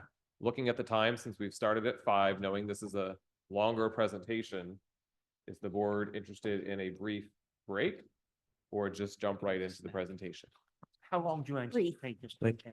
Half hour? They're about, well, so here, okay, let me just preface this with, here's what there's about 37 slides. There's not a lot of reading of the slides, if you will. The team will be working through this. What you have at your seats is actually a copy of the presentation. And in order to allow the team to get through the presentation, I also put Post-it notes at your tables. So what we're gonna ask is to let them get through the presentation. And as you're going through the slides, use these Post-it notes, jot down your questions, mark up the presentation or write right on the document. And then we'll go around and let you ask all your questions, because I'm afraid if we get started with on slide 2 with questions, we're never gonna get done. So Thank you. I was about ready to say that exact thing. I had no idea you were planning that. So if you are able to do that, we Very can take a smart. 5-minute break and then jump right in. Yes. We're thinking alike. I was actually Okay, gonna say, great. oh, We'll be no right back. questions. 5 minutes.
This is potentially a long, involved presentation. Oh, yes, it is. Oh, no, it's gonna be short, sweet, and amazing. Don't worry, Ms. Johnson. How many of these pieces of Post-it notes we use? We're gonna answer them all before you even get a chance to ask them. Don't you worry. That's the goal. Yep. That's the goal, right? Exactly. Yep. So again, you do have the presentation. Feel free to mark it up, use your Post-it notes. Between Doug, Tom, and Jason, they are not going to spend a ton of time on all the slides. Some of them are very straightforward and just very informational. And that's basically the gist of this. It's informational for the board at your request. So that, Dr. Dandridge, I'll turn it over to you. All right, so as it's been mentioned already this evening, full day kindergarten is not a new conversation here at Hempfield. We've been talking about it for a while. So we were asked to do an analysis of what it might look like at Hempfield. We have put together 3 options to explore tonight, just so you have a reference for costs and programs and benefits and things like that. I will not surprise anyone by revealing that this is a program that obviously costs money, and we are always trying to be good stewards of district resources. So what we have to share with you tonight does have a price tag with it. We will try and share what the benefit of exploring an option like this looks like, but we know that it is something that needs some serious consideration. So we are going to take a look at several options or several things here today. I'm going to give you a couple definitions and an overview of what full day kindergarten looks like, both in the IU, but also in the state, what we're currently doing at Hempfield. Like I said, there's 3 options for us to discuss today. We did collect some data and take some surveys with our staff. We'll do a little bit of analysis and then some implementation considerations should we want to move forward with any of those. In terms of definitions, so 2 definitions to talk about at Hempfield. We actually do have 2 full day kindergarten options. Now, you might or might not be aware of them. The first one's diagnostic kindergarten, and that's referred to as DK oftentimes. That is a program that is driven by special education. Right. So currently we have 2 diagnostic kindergarten classrooms at Hempfield. One of them's at LPC and one of them's at Centerville Elementary School. There are 12 students in those classes for a total of 24 students. We also have an extended day kindergarten program that's run out of Centerville Elementary School. Mr. Kramer there. The extended day kindergarten program is a full day program for students who have been screened in the spring and are not meeting benchmarks. And the goal of this program is to give them some additional early literacy interventions to help prepare them for first grade. We do have 2 classrooms currently running at Centerville Elementary School. Each of those classrooms has 15 students. So there are 30 students who receive full day kindergarten in the EDK program. Those classrooms are each have a professional staff member, and they are supported with 1 support staff member, splits between 2 classes. Can I just add something quickly? While it is part of this program in EDK is to be language rich and to have that extra literacy support, they do get that, but that is not the only focus. So the program has transitioned over the years where it is literacy based, literacy heavy, but also we're doing extended math blocks. They're doing math groups. They're doing science and social studies. So it is not just only literacy focused. We are covering all the other subjects as well. So across the IU, several of you have asked how many districts are running a full day program versus a half day program. You can see it's about an even split. This year, currently, there are 12 districts who are running a half day program and 10 districts who are running a full day program. That said, on that half day list, I know of 3 districts already this year who have approved a full day program for next year. So that's going to shift. We're probably going to have 9 half day and 13 full day next year. So that trend has been moving more towards full day programs across the IU. Additionally, the next slide shares what that looks like across the state. Now, the most current data that we could get, and this is from the Annie Casey Foundation, is as late as 2021, 2022. But you can see in that year, 84.5% of programs across the state are running a full day program districts, while about 15.5% are running a half day program. And you can really see that trend over the 7 years on that slide. It's increased by about 10%. So it is an area that districts are exploring and moving towards for a number of reasons. All right, so at Hempfield, like I said, there are 3 configurations that we have. So we have the 2 diagnostic kindergarten classrooms, which are full day programs driven by special ed, 12 students in each of those classes. We're not going to talk a lot about the diagnostic kindergarten classroom during this presentation. We're going to continue to have those special ed programs and those diagnostic kindergarten classrooms going forward. We do have 2 extended day kindergarten programs. We will talk about in some of our options how we might expand that program, and that'll be the focus of option 2 and option 3 in this presentation. It's important to note, like I said, students are selected for EDK based on a screening criteria that we do in the spring. Families are invited to our EDK program. In order to participate, they are bused to their home school, and then they take a shuttle from their home school over to Centerville Elementary School in the morning. They have their EDK program there, and then they are shuttled back to their home school and then back home at the end of the day. I know Mr. Kramer and Mr. Hoffman will talk, Dr. Kramer and Mr. Hoffman will talk about families who decline our invitation for EDK, even if they have met the screening criteria. A large portion of those declines are because there's no EDK in their home building. That traveling to another school is a barrier for some of our families for a number of reasons. They may have a sibling already in that home school, or they don't want to have another transition after kindergarten for first grade into a new school. So that is one of the main reasons, is the main reason that families decline EDK currently. We have 15 students in each of those classes, like I said, so 30 students there. In addition, we have 22 half-day kindergarten sections then. Those classrooms are capped at 25 students. All of our kindergarten through second grade classrooms are capped at 25 students. Our averages, which you'll see in a moment, are around 17 students per classroom. So we're not hitting that cap. We definitely have some room, especially as you'll see some of our enrollment numbers the past couple of years have been slightly down. So visually, what does that look like? So on this slide, all of our red students represent an AM half-day kindergarten classroom. The green students represent a PM half-day kindergarten program. So you can see boxed up there, one teacher can run a morning AM program and a PM program.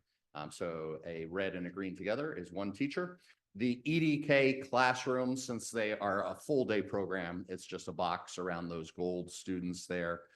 At Centerville Elementary School, we're servicing 80 kindergarten students, 5 sections, and that is done with 3.5 staff members. One who does a morning afternoon, one who splits, does the morning at East Pete and then comes to Centerville for the afternoon, and then our 2 EDK classrooms and staff members there. You can see the enrollments for this current year and how many staff members it takes to run that program in each of those buildings. We have, like I said, 24 total sections of kindergarten, and that's with 13 kindergarten professional staff members. Okay, so that's visually what it looks like with our current configuration. I want to take a look at some of our enrollment numbers from the past 3 years. One of the reasons for this is if we're going to propose some options, we want to not only look at this year's enrollment numbers, but we want to look at our most recent history. And I'm going to pull some maximums out because I want to make sure that anything that we're sharing with you, we're going to be able to staff regardless of what those maximums might look like. So there's the enrollment over the past 3 years for our half-day kindergarten programs. Again, that's taking all of our full-day options out. In 2022-23, there was 380 students receiving half-day kindergarten. That's dropped slightly the past 2 years, where it's 365, 366 students. I will be doing analysis on all 3 options, not only on the 24 or 25 enrollment numbers, but also what those 3-year maximum enrollment numbers are. Like I said, so I get a realistic look at what we could be supporting across the district. And you can see also what the average class sizes have been for each of those classes over the past 3 years. Farmdale, we did add another staff member around 22, 23 because they were getting pretty high. So it got them more towards that 15 to 25 range that we usually have. They did drop slightly the past 2 years with those enrollment numbers. Enrollment numbers change throughout the year, so these are all based on the September 1 enrollment counts, just for your reference. The other question that we often receive is where do the EDK invitations come from? So we screen all of our kindergarten students in the March timeframe. And these are the invites that have been accepted over the past 3 years, what buildings they've come from. So this past year, we had 1 student whose home school was Centerville, but all 29 other students have come from a different building. Obviously, LPC being a larger school has a good number of enrollments almost every year. And then each of them fluctuate just based on the need of the students who are being screened that year. So we have 3 options, like I said, to talk about tonight. First is wanted to explore what would it be, what would it look like to provide full day kindergarten for all students at Hempfield across the board. The bare minimum to do this would be if I would cap this at 25 students per class and have all heterogeneous classes. So that would mean all ability levels. I would not have any EDK classrooms in this proposal. This is the bare minimum to get us to full day kindergarten for all. You're going to see some barriers to that in a minute.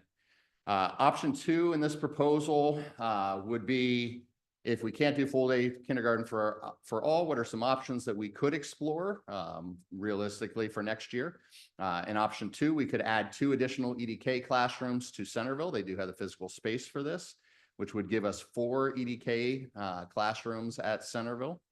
Again, remember those EDK classrooms are capped at 15 students. The normal half-day kindergarten classrooms are capped at 25 students. And then we also looked at an option 3. Like I said, one of the barriers to families accepting the EDK placement was because they don't have an option in their home school. So we explored what would it look like if we were to put 1 EDK classroom in every elementary school outside of LIC. So we get 1 EDK classroom in each elementary building, expanding to a total of 6 EDK classrooms, again, with that cap of 15 for EDK and 25 for the half-day students. So those are the 3 options we're going to look at tonight. There are hundreds of variations based on any of these options, but it should give you a feel of things that we could realistically do and what those costs might look like. All right, option 1, the full day kindergarten for all. And honestly, I mean, Mr. Wogman said this earlier, but all things being equal, if we're not talking costs or facilities or anything like that, full day kindergarten for all is our goal. This is where we would like to be. We would love to have a full day program for all of our students and all of our families. If I look at this slide, I'm using the 3-year maximums for each building. So Centerville 69, East Pete 59, all the way down to Rohrerstown 50. That's with the EDK students put back in on each of those years to hit the maximums. I would need, because I'm capping at 25 students, a total of 3 sections at Centerville, 3 at East Pete, Farmdale, and Mountville. I would need 5 sections at LPC, and I would need 2 sections at Rohrerstown. If you remember our current configuration, we have 13 staff members running our kindergarten program. So to do this, this would move us to 19 staff members. We'd be looking at an addition of 6 staff members to run this for all. And I will tell you right off the bat, the largest one right there is LPC needing 5 classrooms. I do not have the physical space at LPC currently to run 5 classrooms of full day kindergarten, which is a barrier to this proposal right off the bat. The next slide gives you the exact same information, except instead of using those 3-year maximums, I said, well, let's look at it with our current enrollment. So if I use the 24-25 enrollment numbers, I still need 19 staff members. I need 19 classrooms, and I need 5 at LPC. I'm a little bit closer, but I still don't have the current facility space to run full-day kindergarten in all home buildings based on what we have in the district currently. Some of the considerations when we think about full-day kindergarten for all, the first bullet is the one that jumps off, don't have the physical space to accommodate it. In order to move forward, if we were going to consider this, we'd have to determine where those classrooms would be housed. Do we have to make changes to our current facilities? Would we explore remote locations, things like that? Because I can't do it with what I currently have. Some of the costs, and we'll summarize these later, but just so you can see them. To add 6 additional staff members to support full-day kindergarten for all would be approximately $750,000. We worked with the transportation department to see what it would look like to transport the additional bus routes that we would need. Talking to Mr. Frank, we would need 3 additional buses at a cost of approximately $192,555 to have the bus routes to support full-day kindergarten for all. Talking with Mr. Hoffman, the curricular resources for all subjects would be approximately $90,000 for those 6 staff members to get them the supplies that they need for students. And then 2 notes here. One, I've said this a couple times, but this proposal is heterogeneous classes capped at 25. I have no EDK classrooms in here for students who are currently being serviced because they're not meeting benchmarks. And need something additional. If we were going to add that into the proposal, the cost would raise and I would need more classrooms as well. This is really just the minimum barrier to get us to full-day kindergarten. Another consideration, which we at least want to make sure that we're recognizing, is that while we see a benefit in full-day kindergarten, we still have some families who prefer half-day and it is more convenient for them. So if we move to an all full-day option, we would not have a half-day to offer our families. We just have to be thinking about that. And while you may hear that and say, is that really true? I can confirm that I have had families decline the EDK offer, that full day offer, for that specific reason of, you know what, we really just want our kiddo to go to half day. It's our last year. Some parents look at it as, hey, I'm staying at home. It's my last year spent with them because they're going to school full time. I want to take that half day. So it is a legitimate thing where I've had a handful of students over the last 9-ish years and where families said, hey, we just want the half day. Thanks. You'll see later on in the summary, this is about $1 million to do. And again, this is really just an entry point to full day kindergarten for all. Probably those costs go up a little bit depending on what other decisions we would make there.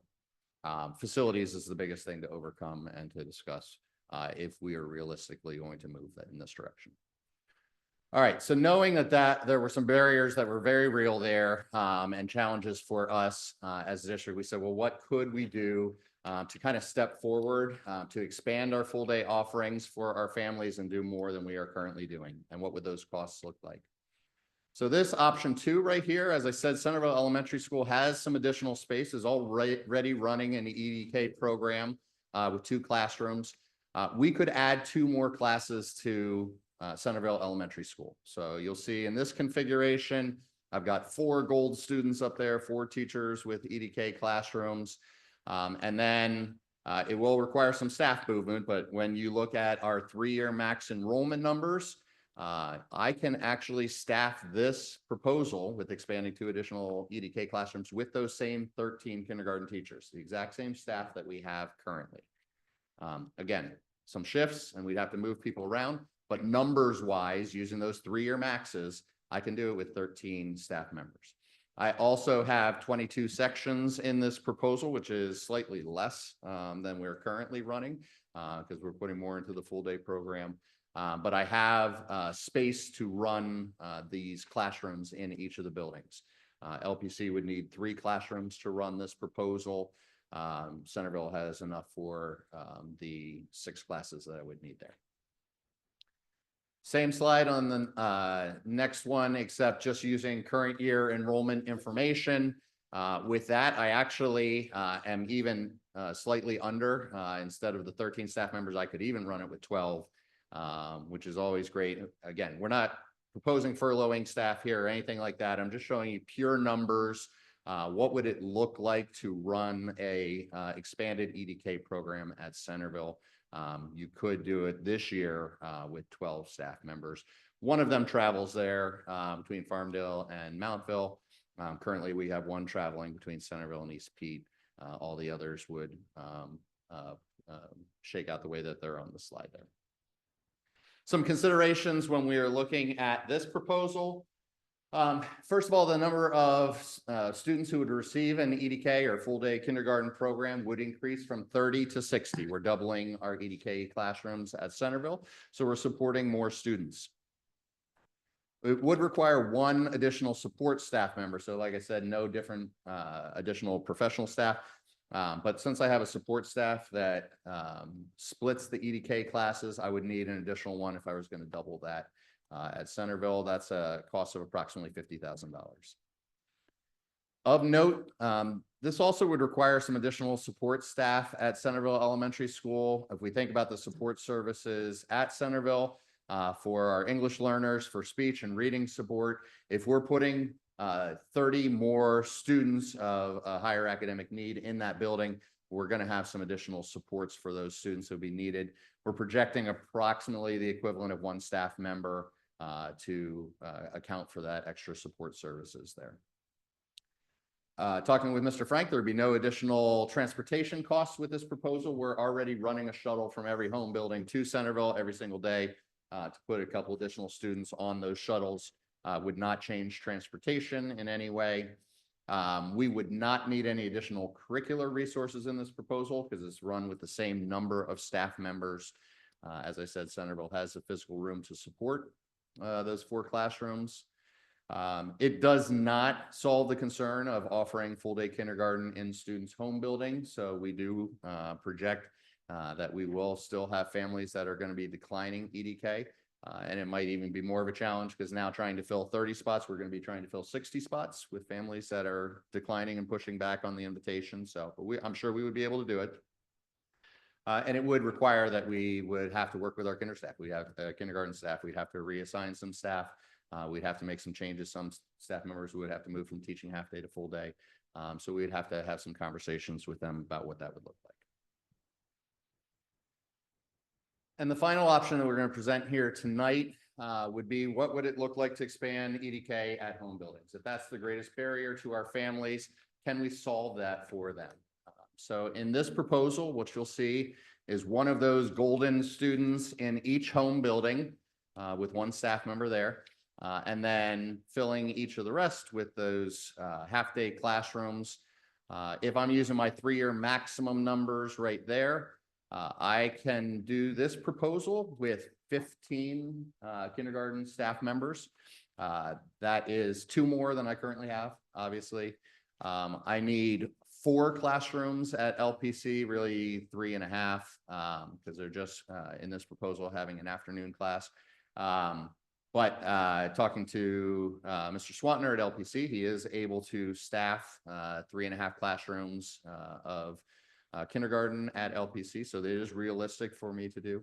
I do have 2 staff members you can see who travel here, one split between Centerville and Farmdale, one is split between LPC and Mountville. The way the numbers shake out, those would all be driven by enrollment. But that's kind of the max numbers. If I use all my max numbers for 3 years, I could do this proposal with 15 staff members. If I look at current enrollment numbers, I could do it with 13.5 sections. I'd really just need an additional half section at Mountville there. So this would move me from 13 staff members to 13.5 staff members. Plenty of space at all of my buildings. I would only need 3 classrooms at LPC, 3 at Mountville, and 2 in all of the others. So again, realistic and something that we could support as early as next year. Some of the considerations with this plan that we think through, the proposal is going to require either 1 or 2 additional professional staff members, depending on enrollment counts next year. We would be looking to add 5 additional support staff members in this proposal because we are going to have an EDK classroom in each building. Those students need additional support. They run most effectively with a paraprofessional in the classroom. So we would be looking, we have 1 currently, we'd be looking to expand by 5. So that's a staffing cost of somewhere between $375,000 and $500,000. This plan would provide targeted EDK in each home building, one of the advantages of this plan. Talking to Mr. Frank, he believes he would be able to support this plan by adding just one additional bus at a cost of approximately $60,000. We'd need approximately $15,000 to $30,000 in curricular supplies, depending on whether we added 1 or 2 staff members. We're not adding any additional costs for support services because it would be more equitable. We're splitting the need evenly between our 6 buildings by having just 15 students in each home building with EDK versus putting 60 at Centerville and taking them out of the other home building. So we believe we should be able to provide the support services necessary for those classrooms with our current staffing. Some of the other advantages here with this proposal is students would have an easier transition from EDK to first grade, as they'd already be in their home building, and they wouldn't lose any instructional time being transported on that shuttle at the beginning of the day or the end of the day. So we gain some efficiencies there. Beyond that, the number of full-day kindergarten classrooms would expand from 30 to 90. Mr. Graham, you can hit the next one. Yep, awesome. So we'd be expanding our EDK students, receiving a full-day program from 30 to 90 students. We know all buildings could support this plan, would have the physical space for it. They do have the scheduling space working with the principals for those specials, related art classes, lunch, recess, etc. But it would require, again, like the option 2, some movement of staff. And we'd have to have the kindergarten staff express whether they want to have a preference for teaching full day or half day, and what would be more important to them, staying in their current building or teaching what that new preference might be. All right. So we took a look at some data, did some surveys of teachers to get some additional information to share with you. So one of the things we did was we looked at data from our current kindergarten class and looked at their middle of year STAR test. We did this for the kids who declined EDK versus the kids who are currently enrolled in EDK. So you can see the difference there. There's not huge discrepancy between these. At or above benchmark, 70% of kids who declined EDK are currently scoring at or above benchmark, compared to 56 in our EDK classes. We had 10 students this past year decline EDK. We have 30 kids in those EDK classes. We didn't see with the kindergarten data a lot of discrepancy between the two. So then on the next slide, we have the data from first grade. We currently have still in the district 4 students who declined EDK last year. And then we had the students who were in EDK classrooms last year and looked at their grade 1 scores. And this is where we started to see some separation. So for the kids who declined EDK, 25% of them are scoring an urgent intervention as compared to none of the EDK students from last year.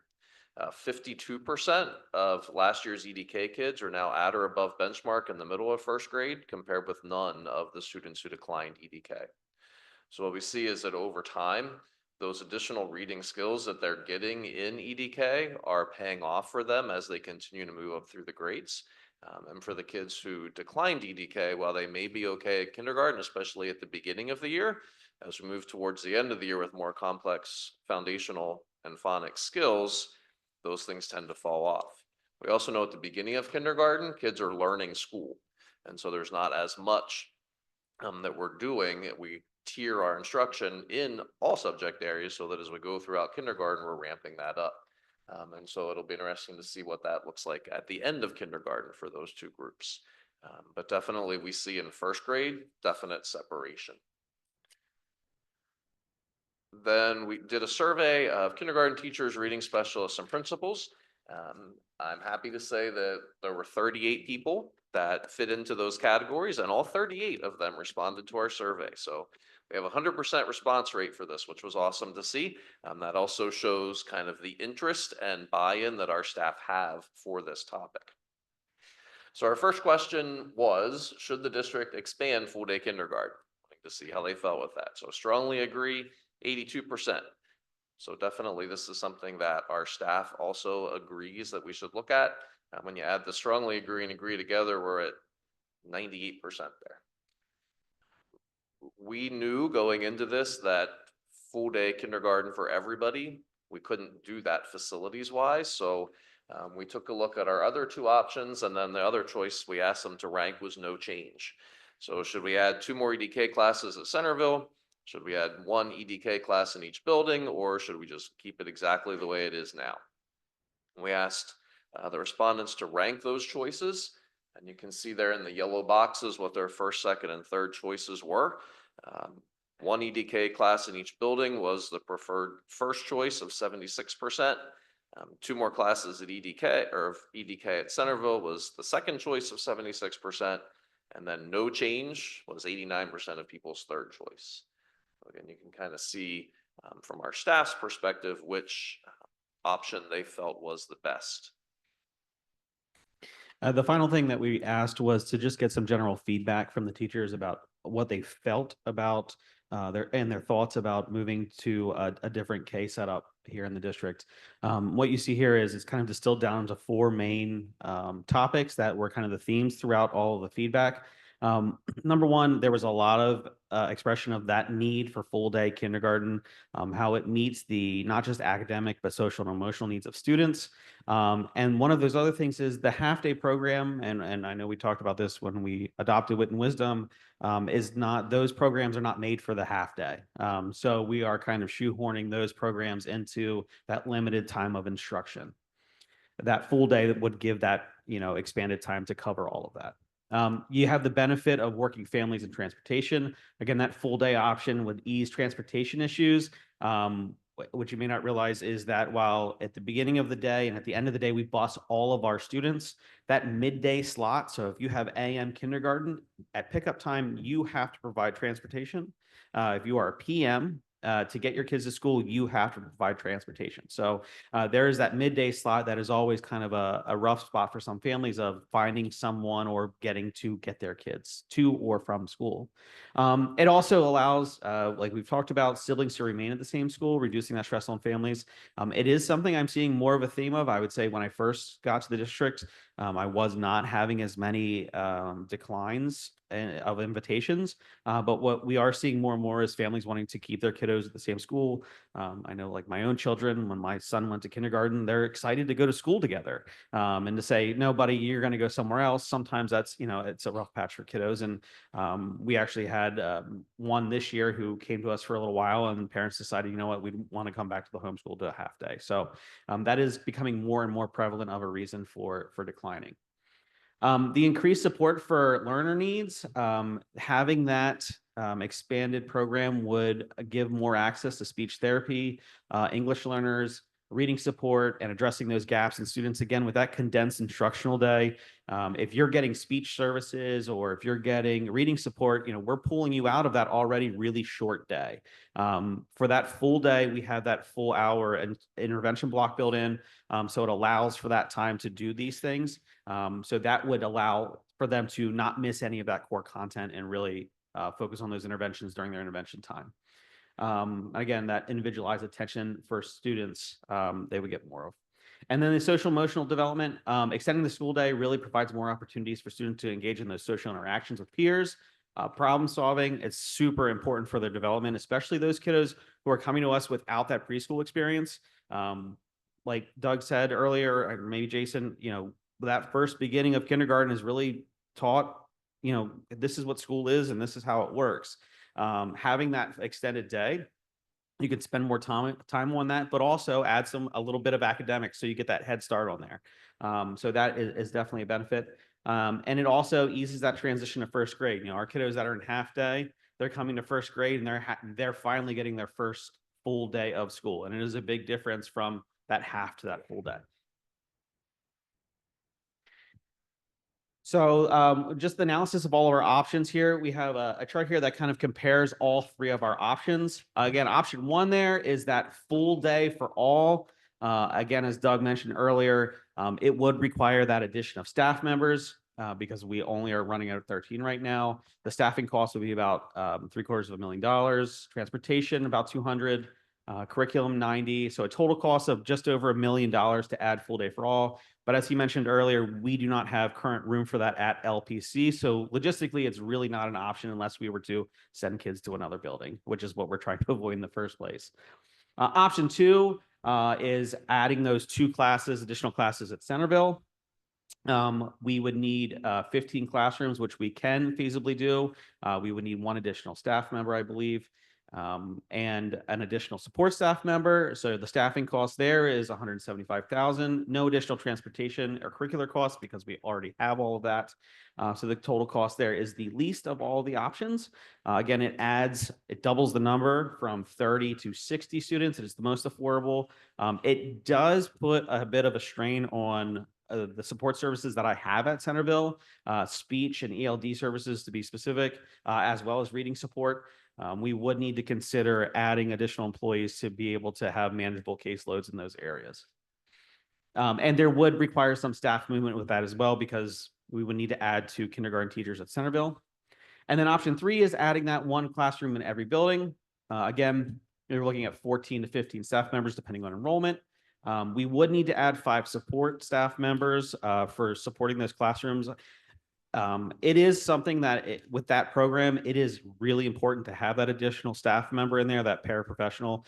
They do a lot of running of groups and supporting throughout the day. One of the benefits of this program and having that is because we are taking the lowest academically ready students. Having that additional adult in the room allows you to work with smaller groups and give them more small group time to really target those skills. And I do think that's why when we start looking at first grade, and the success we're seeing is because we're getting that extra practice in small groups with an adult more than they're getting in the half day. So I do think it's really important that we will be able to have that paraprofessional in those classrooms. So the staffing cost there because of that is significantly more. You're looking around $400,000 to $500,000. The transportation cost is more because of busing all of those students. We would have to buy some more curricular materials. So again, we're looking somewhere between $450,000 to $600,000 for that. We would add an additional 60 students, so we would go from 30 to 90. It would provide EDK in all home buildings, so you would eliminate that that decline because we want to stay in our home building. It would make the support services more equitable. We looked at the numbers there. That's much easier to absorb for reading support, speech, ELD. But it will require some staff movement. And like Doug said, we would reach out and see, what preferences, half day, full day, or staying in your home building. So a recommendation, option 1, our long-term goal. That's something that we're looking at down the road because of that fact that we do not have the physical space for all of our students. But we'd love to offer that for all of our kiddos. Absolutely. But one of the things it would do is we would have large numbers of classes. I will say 25 students in a kindergarten class is a lot, especially starting the year. I hear the kindergarten teachers chuckling. So that is a lot of kiddos in a kindergarten classroom. So just the support there, you're losing some of that small group piece that we're getting currently. That does make the program super effective if we're going to that. Option 2, adding 2 classes at Centerville. It is a minimal increase to EDK students, but it is at an affordable cost. It does put a strain on our support services, and it does not add those home building requirements that people are looking for. And then option 3 is what would be the thing that we are focusing on and kind of our direction right now. If we were to pick one, right now we'll be adding that 1 classroom in every building because it does allow us to increase from 30 to 90 students. It is more equitable for all those support services. And it continues that flexibility of having full day for our neediest learners, but also families that want to opt for that half day option still have that available. Mr. Graham, thank you. You're the man. Implementation considerations. So our timeline. So here's the big thing that I'm going to stress with you is that as someone who is going to be messaging this, we're on a tight time schedule here. So most of us have our kindergarten orientation in March where we meet with families. We let them know what the registration or what the screening process looks like, what it looks like for next year, what the EDK looks like, how you get in, all of those specifics happen. That is really important to explain to our families. And what I think I can speak for the rest of my elementary team is that we want to have the accurate message at that point. So that one of the things for families is planning, what does next year look like for my family? So we really want to be able to provide them with, this is what it's going to look like. So registration is starting in February. We have orientation and screening of students in March and April. And then we're trying to get those offers out for EDK typically in May before the end of the school year. So the condensed end of the school year, we really get things kind of rolling. We need to figure out the logistics of the transportation, any physical space changes and staffing. That staff communication, we want to be in, keep our kindergarten teachers in the loop of what's happening. We want to make sure that we're working with them on determining where people may be shifting to. So we need to figure that out as well. The paraprofessional staffing. So if we were to choose some of those options, what are caseloads potentially going to look like and where will we need to add staff? The scheduling is a bit different when you start adding full day K in because they eat lunch. And so like at Centerville, we have 7 sections of lunch because kindergarten eats. So that it could put a strain on some buildings. And what does that look like for our individual schedules? And then that communication plan with families. What do we do if we don't have 15 interested students to go into that classroom? I don't believe that will be an issue, but it is possible. And then we need to figure out, what do we do if we have a student who isn't registered in March? Let's say they register in August. Are they still an option to choose for that program, or do we draw a line? So those logistics are things that we have to hammer out once we know what the direction of our plan is. So now you may refer to your sticky notes and you may fire away. I'll go first. Could you go back to slide 28, please? At least this is the one data from. Couple things that I think about looking at this.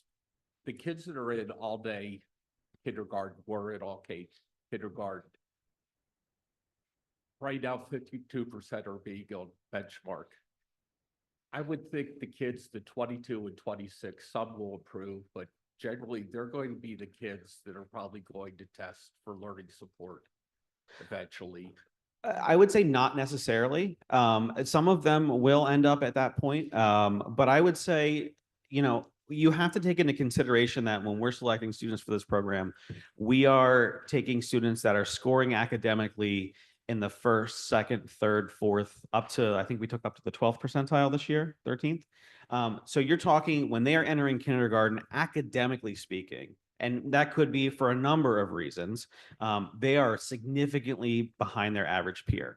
So to these students, I would say, who are probably on watch, I would guess are probably going to be very successful after they get that additional first grade year.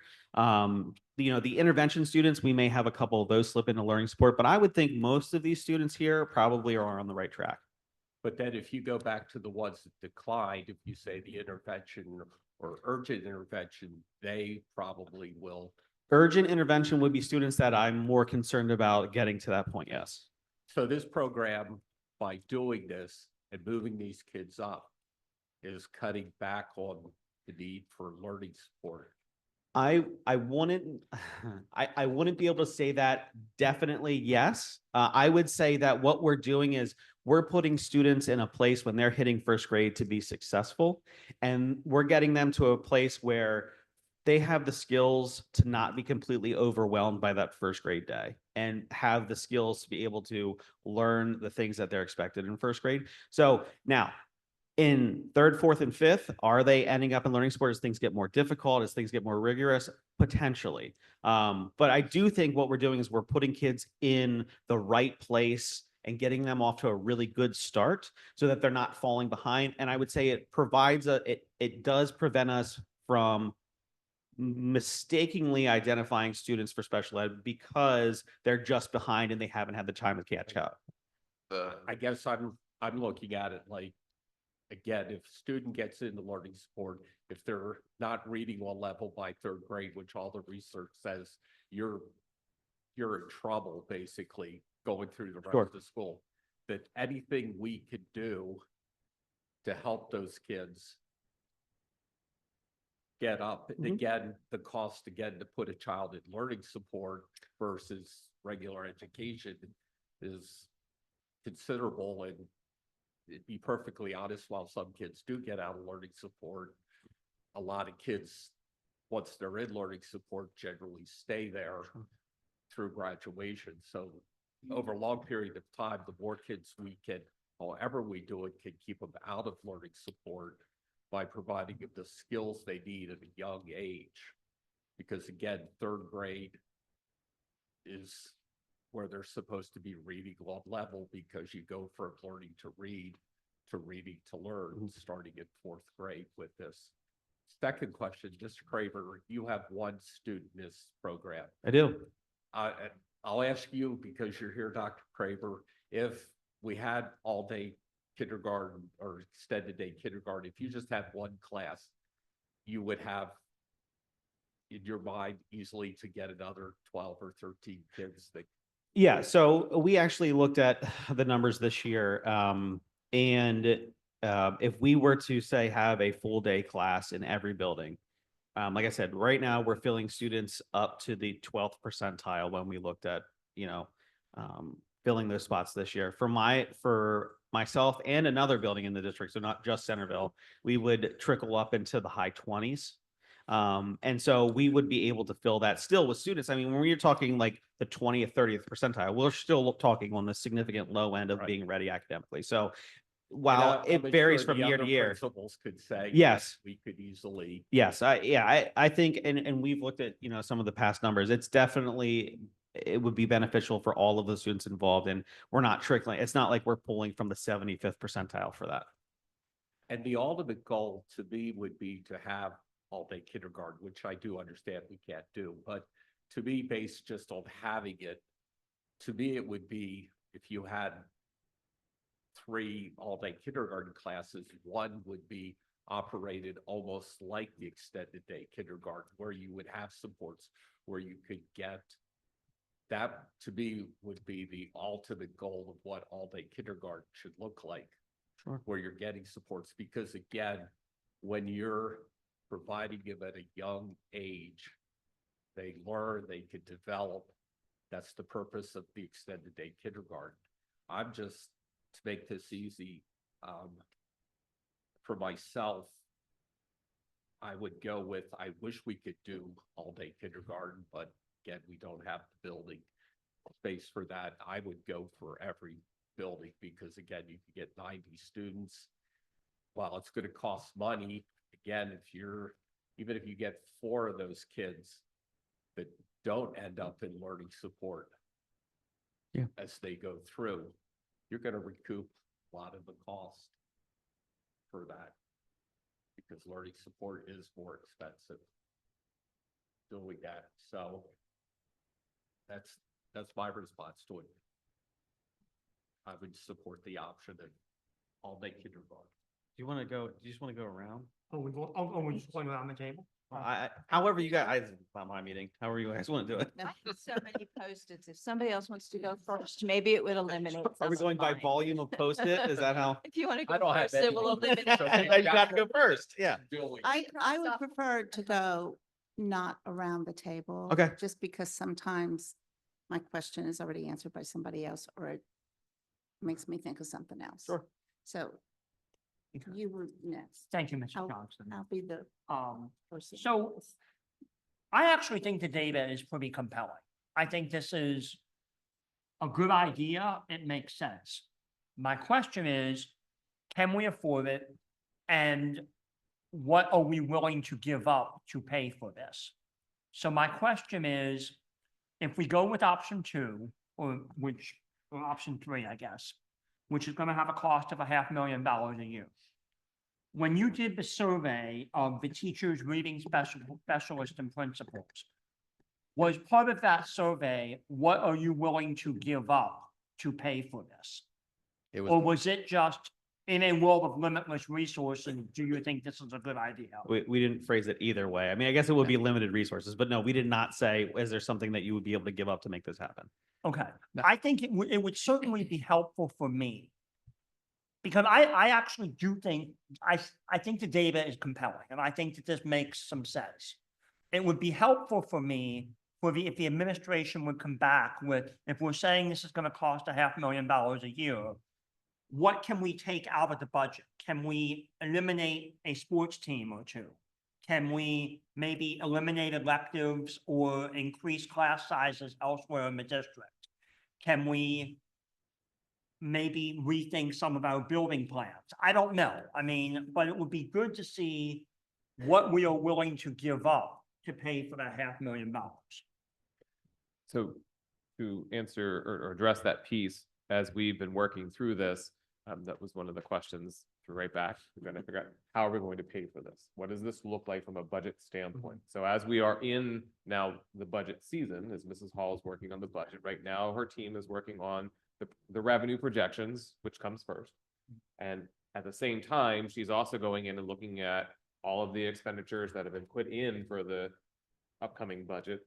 And part of our conversation, part of those next steps after discussion and kind of what we're hearing is to look at how do we do this in terms of, we know option one is not possible because of space.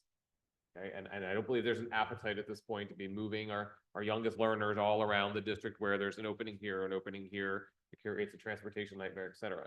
So when you look at option 2 and 3, that is where we are at this point of trying to figure out how is it possible to do that within the current confines of the budget prior to adding anything else to it, any other increases, et cetera.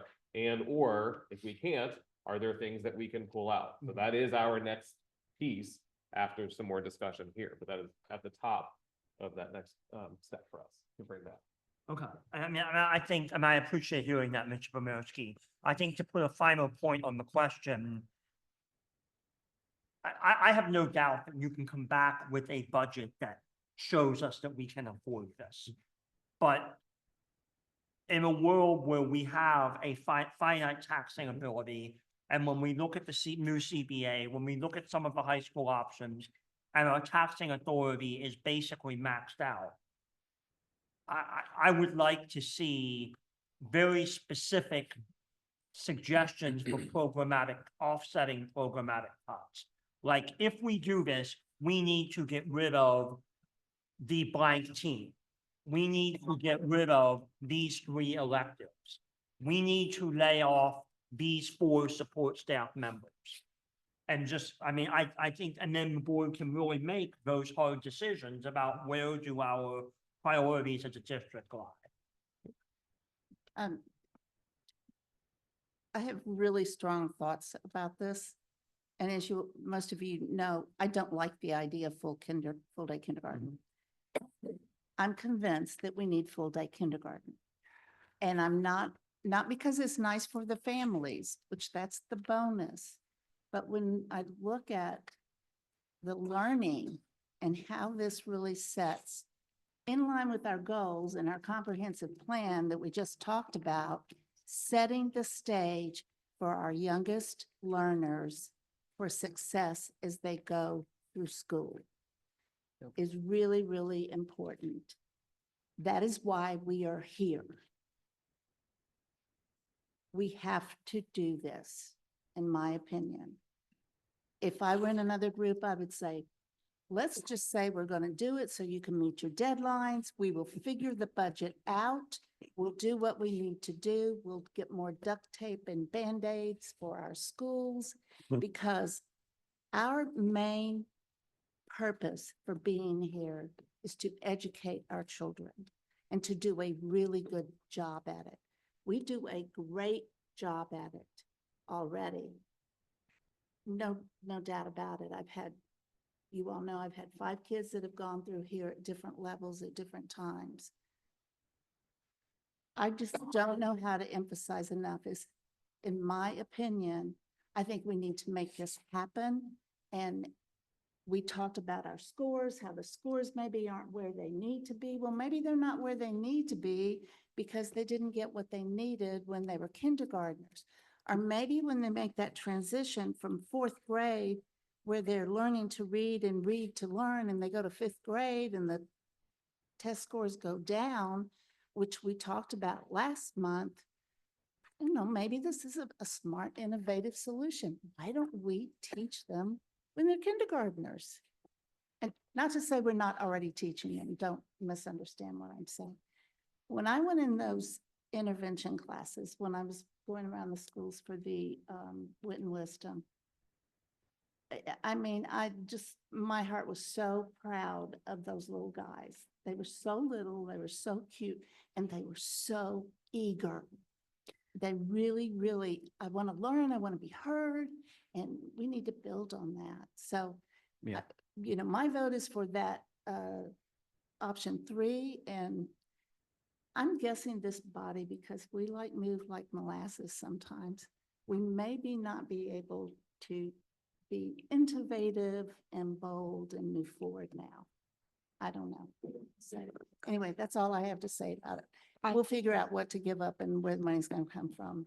I concur with a lot of what you said. I think that, I think you've done an excellent job presenting the data. You made it very easy to understand. It's very clear and compelling. I think both with on the state level where everyone is going, on the county level now, hearing that there are 3 additional districts that are moving in this direction. If we want to stay at the top, as we keep saying, we need to follow on that trajectory. That said, I'm wondering if there's a step-by-step for this. Is there fiscally a way to do, you know, a year or 2 at option 2 and then build toward our budgeting and our financing in the next couple years to option 3, and then maybe 6 years from now, we're ready to finance a full day kindergarten as our long-term goal. I don't know if that's been discussed at all as a progressive approach to it. I would love to jump right to full day. If I couldn't do that, I'd love to jump right to option 3, but I don't know that I don't want to, I just am cringing when I'm hearing about staff and programmatic cuts. That sends shivers, because what we've got more than likely is good. So I'd like to find out a way to do this without those scary, harsh cuts. If they are necessary, they're necessary, but I'd like to see if we can avoid that. So I guess that's my number one message is, yes, we need this. The data says we need it. Start when they're young. I taught preschool. I can't imagine a kindergarten class with 25 in it though, without an aid and without it being differentiated. So I would hope that when we get to full day for all, that it isn't a class size of 25 undifferentiated without an aid. I don't think that's a good step or a good look for us. So I would like to see it done well rather than cramming it. That encapsulates all of these purple things. And if I get to more, I'll come back to you. But that's where I am.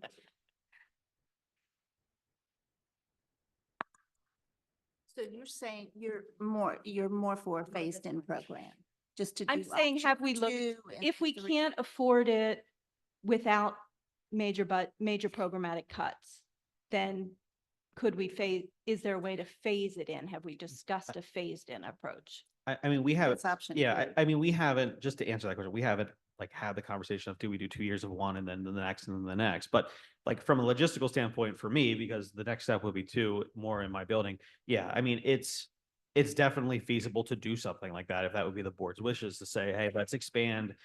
And then let's plan on, you know, expanding again in 2 years. I mean, again, you're going to have multiple staff shifting, you know, Right. so, but I mean, that's one of the things that would happen with that. But logistically speaking, I think that's feasible, you know, financially and whatnot. And that's really what's going to come through the next round of conversations from a budget standpoint is if we can do it, great. If we can't, then what to those conversations of, Choice you know, ABC. what's on the list, if you will. And then that's where we really have to start looking at the priorities. You know, we've talked about high school, we've talked about all buildings. We need to make sure, you know, we have dollars associated with that, but we also have to look at the educational programming side. And so we have to step back and say, what are those priorities either to expand, start new, or stop? And so that's all part of that conversation. And when you look at those options, option 1, again, we don't have the space. Yes, it's a lofty, long-term goal for the district at some point to get there, but we're not there because of the logistical challenges and the cost. Option 3 is an ideal situation, kind of a focus for us to try to reach and get there. And that seems to be more manageable. If not because of dollars, option 2 is definitely a viable option. But we're trying to see, as we've looked at this, can we get the maximum benefit of providing all students in every building the same program and having access to it if they need it? That's where we're gonna have to wait and see in that next round of conversation. Definitely approve 3. That would be my vote if we have the money for Yeah. it. But I do have a question that came to me though. Do you have the numbers of how many kids that were screened actually meet are not up to the standard number? So I wouldn't say there's a standard number. So what we use is we use what's called the Pele. It's through Acadience and it's a standardized screener that's nationally normed. And what it does is after we assess all the students, it takes their scores and it narrows them down and puts them in that national percentile. So obviously, typically speaking, what we would want to see is, students, if we're, bell curve 20 to 80th percentile would be that average range. But I would say typically we're pulling out of the 30 students, we're pulling right around every year that 12th to 15th percentile to get those 30 students in. So we don't typically use it as to say this many kids are at benchmark or anything like that. It's really just that selection process, but also for the half-day kindergarten teachers, it's nice to have that information for them coming in to know, hey, here's some students I want to keep an eye on. But that's typically where we end up. I think my question is more like how many kids will you start at the lowest number and just work your way up? Yes. That's the Yes. approach. Yep. Yeah, that's what we currently do with those classes. And so I think one of the concerns we have with option 2, even though it's a perfectly valid option, it's one of the things we'd have to look at, is if we continue to have the number of parents decline that we have with 30 spots. We had 10 decline this year. If we double that to 60, that's 20 students who decline perhaps. You're still leaving. Now we go further and further into that list. And so our EDK classrooms become not the neediest 60 kids in the district, but the 60 kids whose parents accepted, and we're further down that group. And we have then in our half-day programs, those kids at the 5th, 10th, 15th national percentile who were invited to EDK but declined because it wasn't in their building. And I will say, like, the 10 is kind of an outlier. This was an odd year. Like I said, it is increasing. It's increased. We have had years in the past where we make 30 offers and we get 30 acceptances. So, is this a trend that may continue? I don't know. Like I said, we have seen the declines start to increase a little bit. The year before that was 5. So we went from 5 to 10. But as Tom said, in some years there were none. Are you done? No, go ahead. Justin, can we afford it? And what can we do to afford it? I have a couple comments, so I just was waiting. So if you want me to jump into, I'm going to just coattail off of what was shared. First of all, we obviously need to look at the budget. Do I believe we have to get radical with cuts? No, but do I believe, and I'm going to give a specific example, that we should be running classrooms at the high school with less than 10 students in them? No. I think that threshold can be raised. I think there can be some dollars found without making what I would call radical cuts, but making strategically wise decisions so that those classrooms and those dollars we spend to educate make sense. And that there's other opportunities for those students to be in other classrooms without going to the extreme that Mr. Keener talked about, which scares people when you start to go down the road of cuts. But I do believe, and I do know that we're running classrooms that, in my opinion, we should not be running. Maybe that threshold needs to be raised. Maybe we wouldn't be running as many classrooms. Those dollars are there. So do I believe we can afford it if we do the right things? Absolutely. Are we able to do those things? I don't know if we have the chutzpah in Lancaster County terms to do that or not. I do agree that option 3 is a direction to go, but I have a question for the presenters. My one question comes back to this. We talked a lot about running classrooms at the high school with less than 10. We talked about the fact that people decline, and we're going to increase that percentage to potentially 20% or maybe more if there's declination. My question is, what is the threshold that you're going to put on that classroom? I know we talked about 25 is what's out there, But I want to understand what's your threshold going to be for those classrooms? Because if the district's going to invest $500,000 plus in this program, the last thing I would want to see is 8, 7, 5 in a classroom with an aide. Yeah. There needs to be some level of commitment that's maybe not 25, but that you're not going to run those classrooms, or that we're going to move that threshold from 20% to 40 to 50. So we're capturing enough students or kindergartners to make it worth running that program. If we're going to maximize those dollars, we have to put kids in those classrooms. We can't be running them at 15 or 13 or 12. Yeah, so if you could go back to, there's a slide that has. The EDKs are 15. We're Just currently volume capped at 15. 15, but there was a not slide 25. with class sizes. It's slide, Capped at slide 10. We're also considering adding some aids and some dollars to that. So I guess I'm asking, are you willing to move that threshold, or is that an unrealistic ask? Personally, no. I mean, that's a threshold that I've actually, we've lowered. When I started in the district, we were at 20 for those classes. When we were selecting 20 students, can you go up another one, Mike? Another one. Keep going. 10. Keep going. Slide 10. Like 10 more. 10. 10. There you go. Okay. When I initially got here into the district, the class size was 20. When we were selecting students, when that class size was 20, we were not using a nationally normed screener. We were using some different things, and we've tried some different things. And what we eventually landed on with this Pele assessment is the ability to compare these students against their peers. And so it has allowed us to find the academically neediest students possible.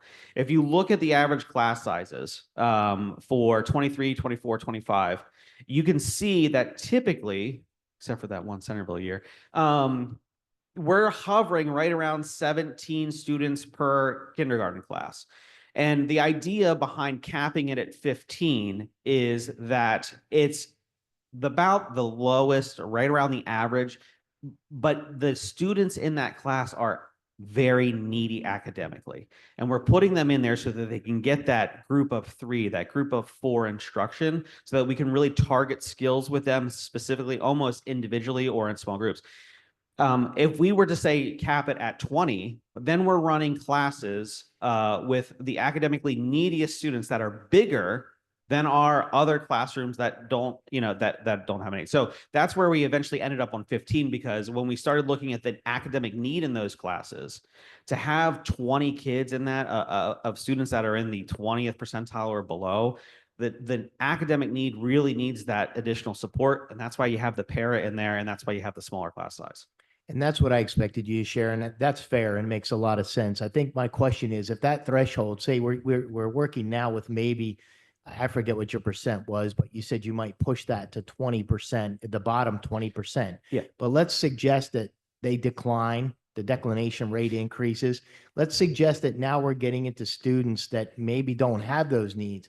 Would there be a desire or a willingness to look at moving that? I'm not suggesting it has to go to 20, but Sure. maybe 18, because you're not having the most needy, students in that class anymore, depending on the declination, the fact that now we can go to 90. Well, I think one of the things, if that were to be the case, where we were getting that many declines where we're getting up there, I honestly would think we would have to reevaluate how we're running the program, because that is not the intention of this program. Isn't to, have just random students in there. And if we're not getting the neediest students in that full day in limited classes, it kind of doesn't seem like a point to even run the program. So that would be something that I would say, like, if we would choose option 2, where we're adding 2 more classes, and we're seeing that we're getting up into the middle thresholds of students that are almost on par with where we expect them to be, it seems a little silly to be offering that full day for additional instruction if they don't actually need it.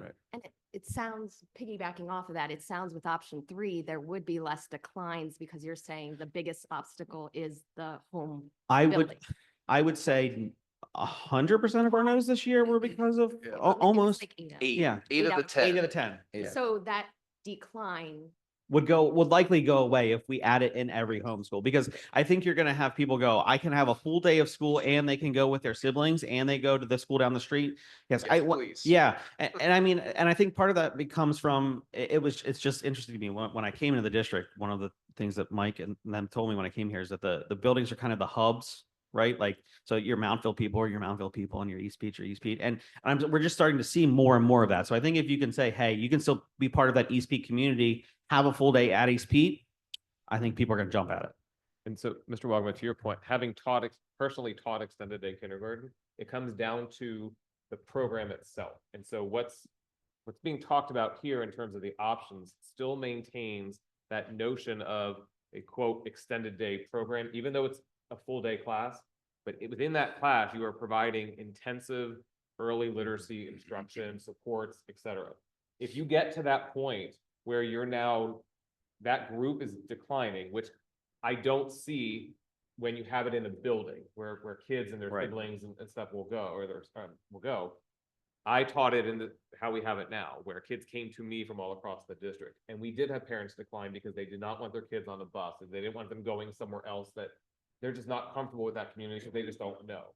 Once they get there, they're fine. I mean, they really are. They yes. get embraced by the school.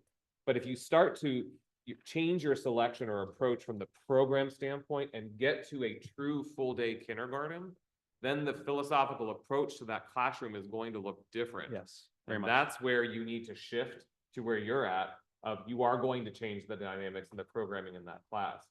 And so if we were to get to full day for everybody, that full day program, you can have more students in a regular traditional full day class because you have a heterogeneous group of kids.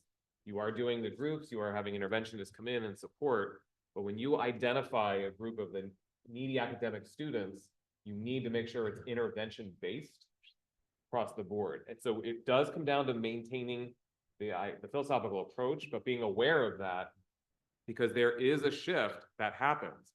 And so, Mrs. Brady, to your point of like trying to plan it for the ideal, there are two different ideals, if you will, on the notion of extended day versus a traditional true full day program.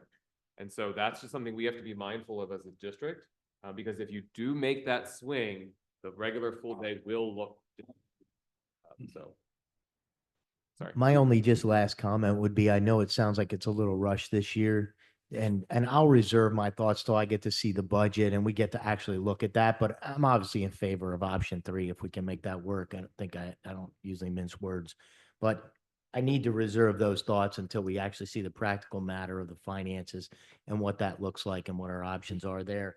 But my last comment would be, is there any value in preparing for this for next year? I'm not trying to delay everything like apparently has been done in the past, but it sounds like it's going to be really rushed. You're going to have to hire some people.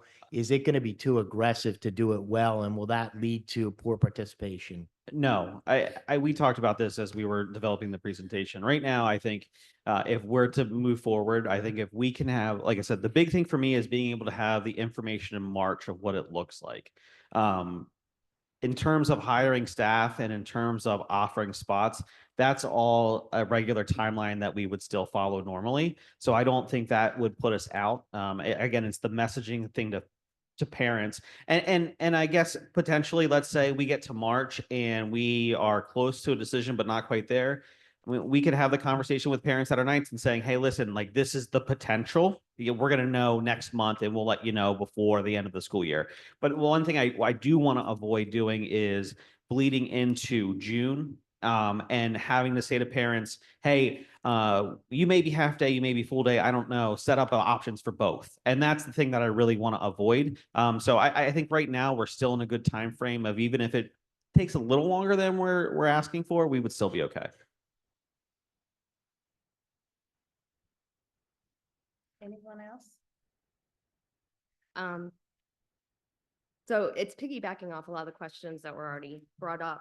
In option 3, this would probably be a question for Doug. Looking at the 3-year max and current for option 3, there was 13 and a half staff to 15. Could there potentially, if enrollment stays down, which you were maxing it for the 3 years, there could be some cost savings to option 3 if our numbers stay similar to where they are at now. And I'm thinking they might, because I think a push to full day would obviously increase our numbers because of so many people seeking other full day options. but still keeping the option of EDK and half day, our numbers may stay similar and we may not need as much staff, which is our highest cost. So The support staff costs would still be the same. Yeah. So that's not going to change, right? there could be savings in professional. If I had to guess today, I don't think we'd max out with 2 staff members. My guess would probably be 1. But it's, depending on what the enrollment numbers come in is one of the factors that we're going to have to be looking at in the spring to determine whether. I we're gonna always need look at that really additional professional closely, so staff. that would be, We're already running the spreadsheets. yep, You got it. okay, awesome. It would be very interesting to see. I know, I think, just clear with Jason, like there's about 80-ish kids that we figure are in outside kindergarten programs, somewhere around there. So it would be interesting to find out, if we put the messaging out that we are going to a full day in every class, Oh, yeah. what the impact could be of people wanting to come back. And do you have people that enroll, wait to see what they get, and then enroll? There could be some fluctuation in those numbers depending on what interest is in full day.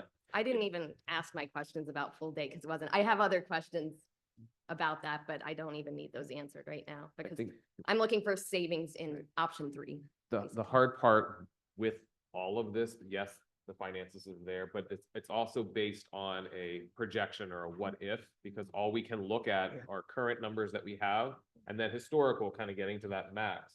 It can fluctuate year to year. Again, that's where it comes back to, if we're expanding the essence of extended day kindergarten, that is going to still be needs based. So someone who's interested in going elsewhere for a full day program who doesn't qualify, this is not going to help them or kind of want them to come here. Was my situation. So, yeah. But you will have families that will say, like, my child deserves this, or my child, but you have to know what the program is. What will be the unknown draw is if down the road we get to true full day, whether or not you'll start to see families not going to private kindergarten and coming to us. We did look at some first grade kind of move-in numbers, and it is kind of pretty consistent.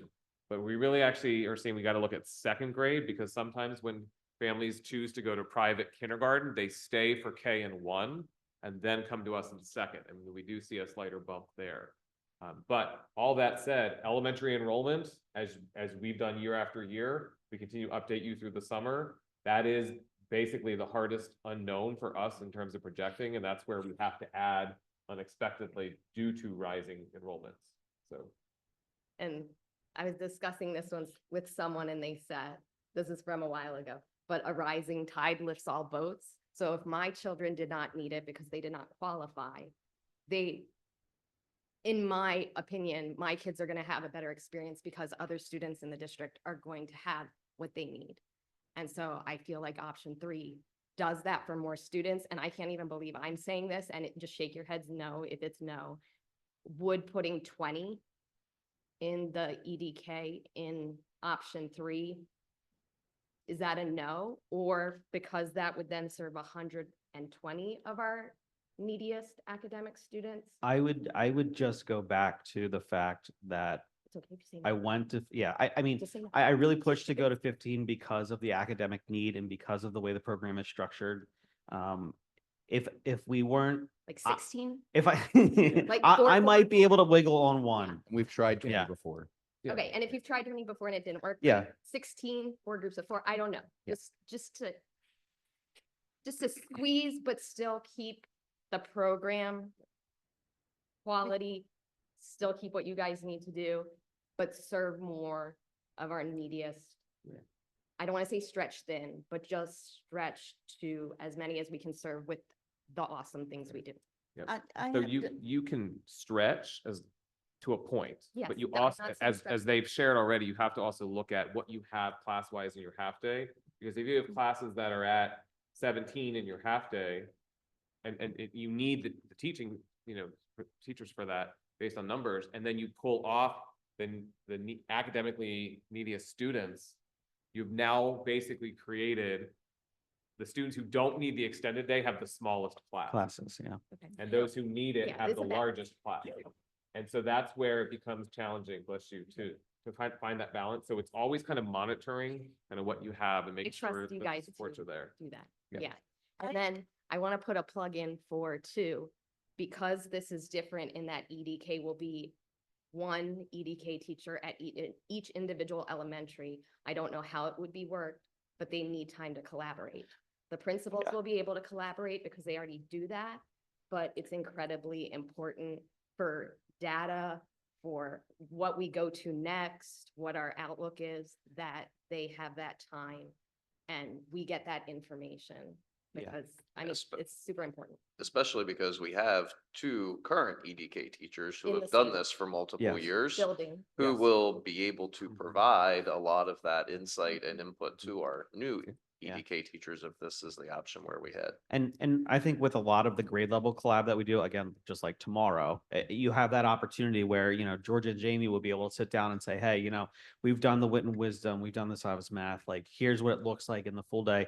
And if we have enough time to prep where we decide that we're headed in this direction, we could start identifying, again, who's going to end up in those spots in those buildings and have them, collab before we even get to next school year. So having the two of them as that resource, I think will go a long way in smoothing this transition because they have that experience. They're really good at what they do, and they can really provide that insight for those new people on what that full day looks like. Thank you. I'm not concerned about if we have too many. I think we should keep the 15. You told us why. I totally agree with that.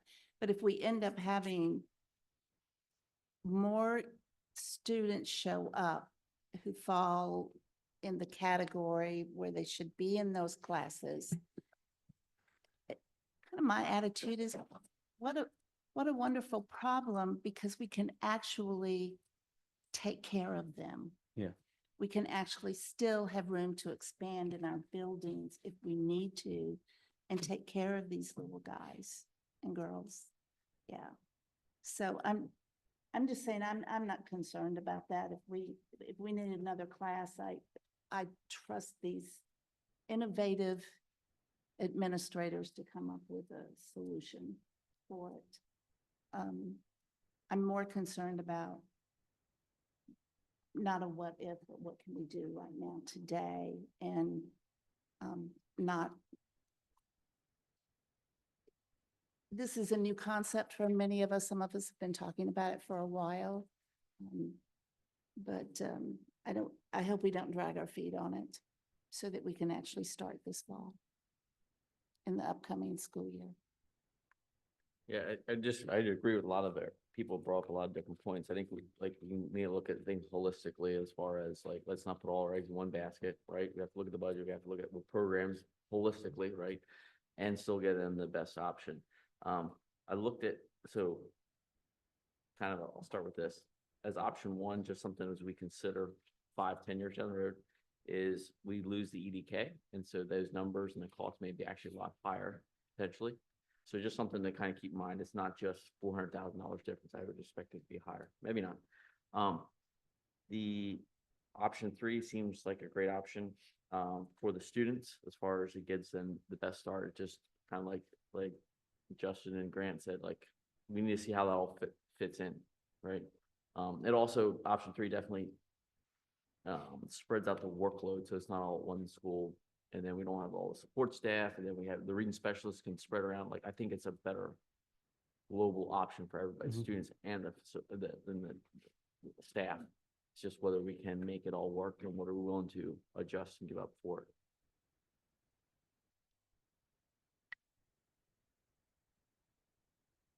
Any other questions I can answer? Minor ones. I'm just looking at the cost for the curricular costs. Can I assume that that's generally a one and done first year of implementing that Right. number of classes? Correct. But that wouldn't Yes. be an ongoing every year Correct. cost. Okay. So it's Any pretty other much- costs will be budgeted in Mr. Hoffman's budget. Yeah. So it's pretty much at this point, we purchased particularly Foundations, Wit and Wisdom. Those programs were purchased for the current classrooms that we have. And so I would need to purchase teacher materials, the books themselves, which are used again year after year as a one-time piece. And I think, Mr. Burinsky, you started saying something about this, but I'm not positive that it was exactly what I was wondering. If we go with the plan 3, option 3, and pull that many kids into a lower capped class of 15, does that I'm trying to do the math in my head and it's not working tonight. Does that push up potentially the class sizes in the half-day K classes? It all depends on the Yeah. building and what the enrollment turns out to be. I mean, potentially like if you have 25 students and another 15 on top rate, you got 40 students in the building, you got a perfect 15-25 split. You go to that 41st student, you've got a 15, and now you've got, you know, two classes, and this is what Mr. Bremerski was talking about, two classes now that are, you know, 18 each. So they're almost the same size as the EDK. So it really just depends on what the overall enrollment ends up being for each building. Okay.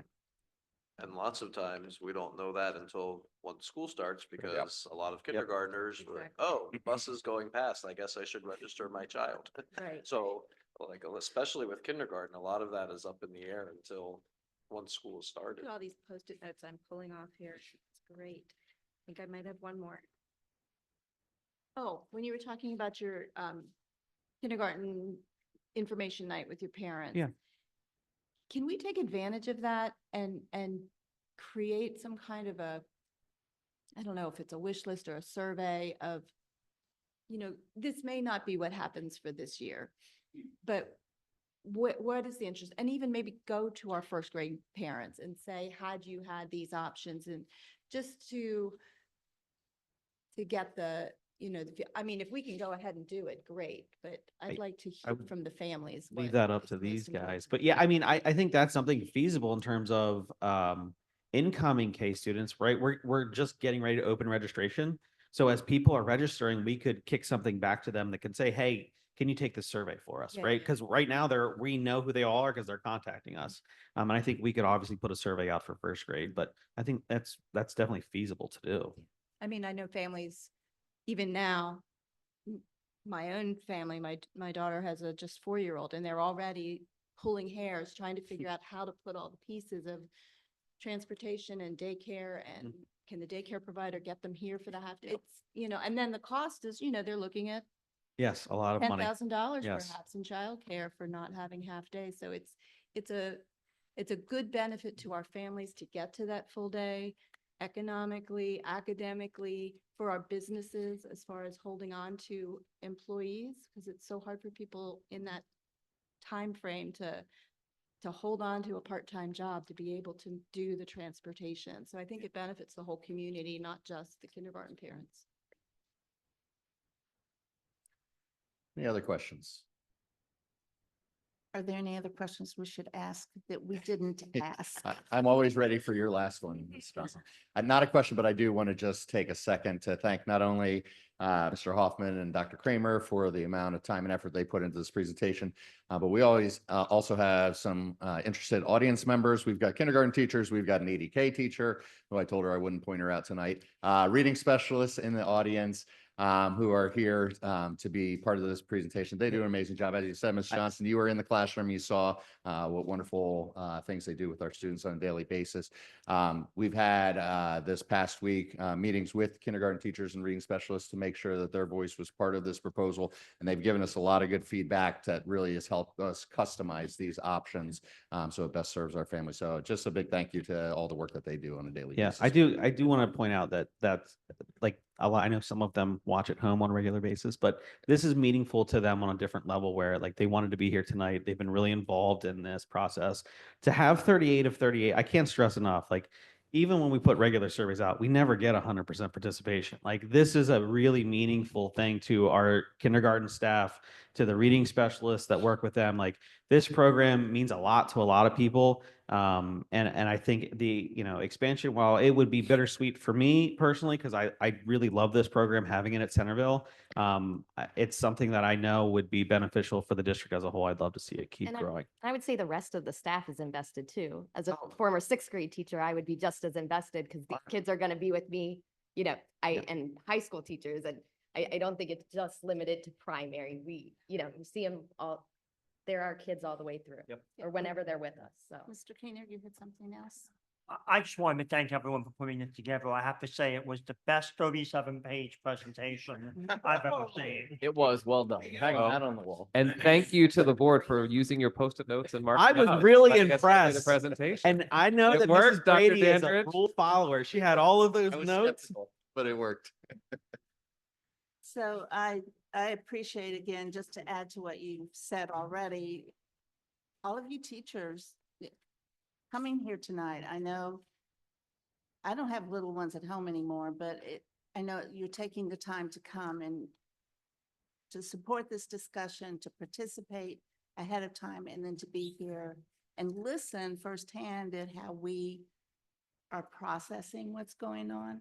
If there's something, and it's almost 8 o'clock, so I'm not going to ask anybody to share so we can make our way home, but some of us will be around if you want to, have something in particular you might want to talk with us about. A few of us leave really fast and a few of us don't. But thank you so much for coming tonight. We really appreciate it. And thank you to you, Tom and Jason and Doug, for all the work that you've done on this. I know it's been months coming, so thank you for that. And we have a motion to adjourn. Well moved. Second. All in favor, raise your hand. We're adjourned. Thank you.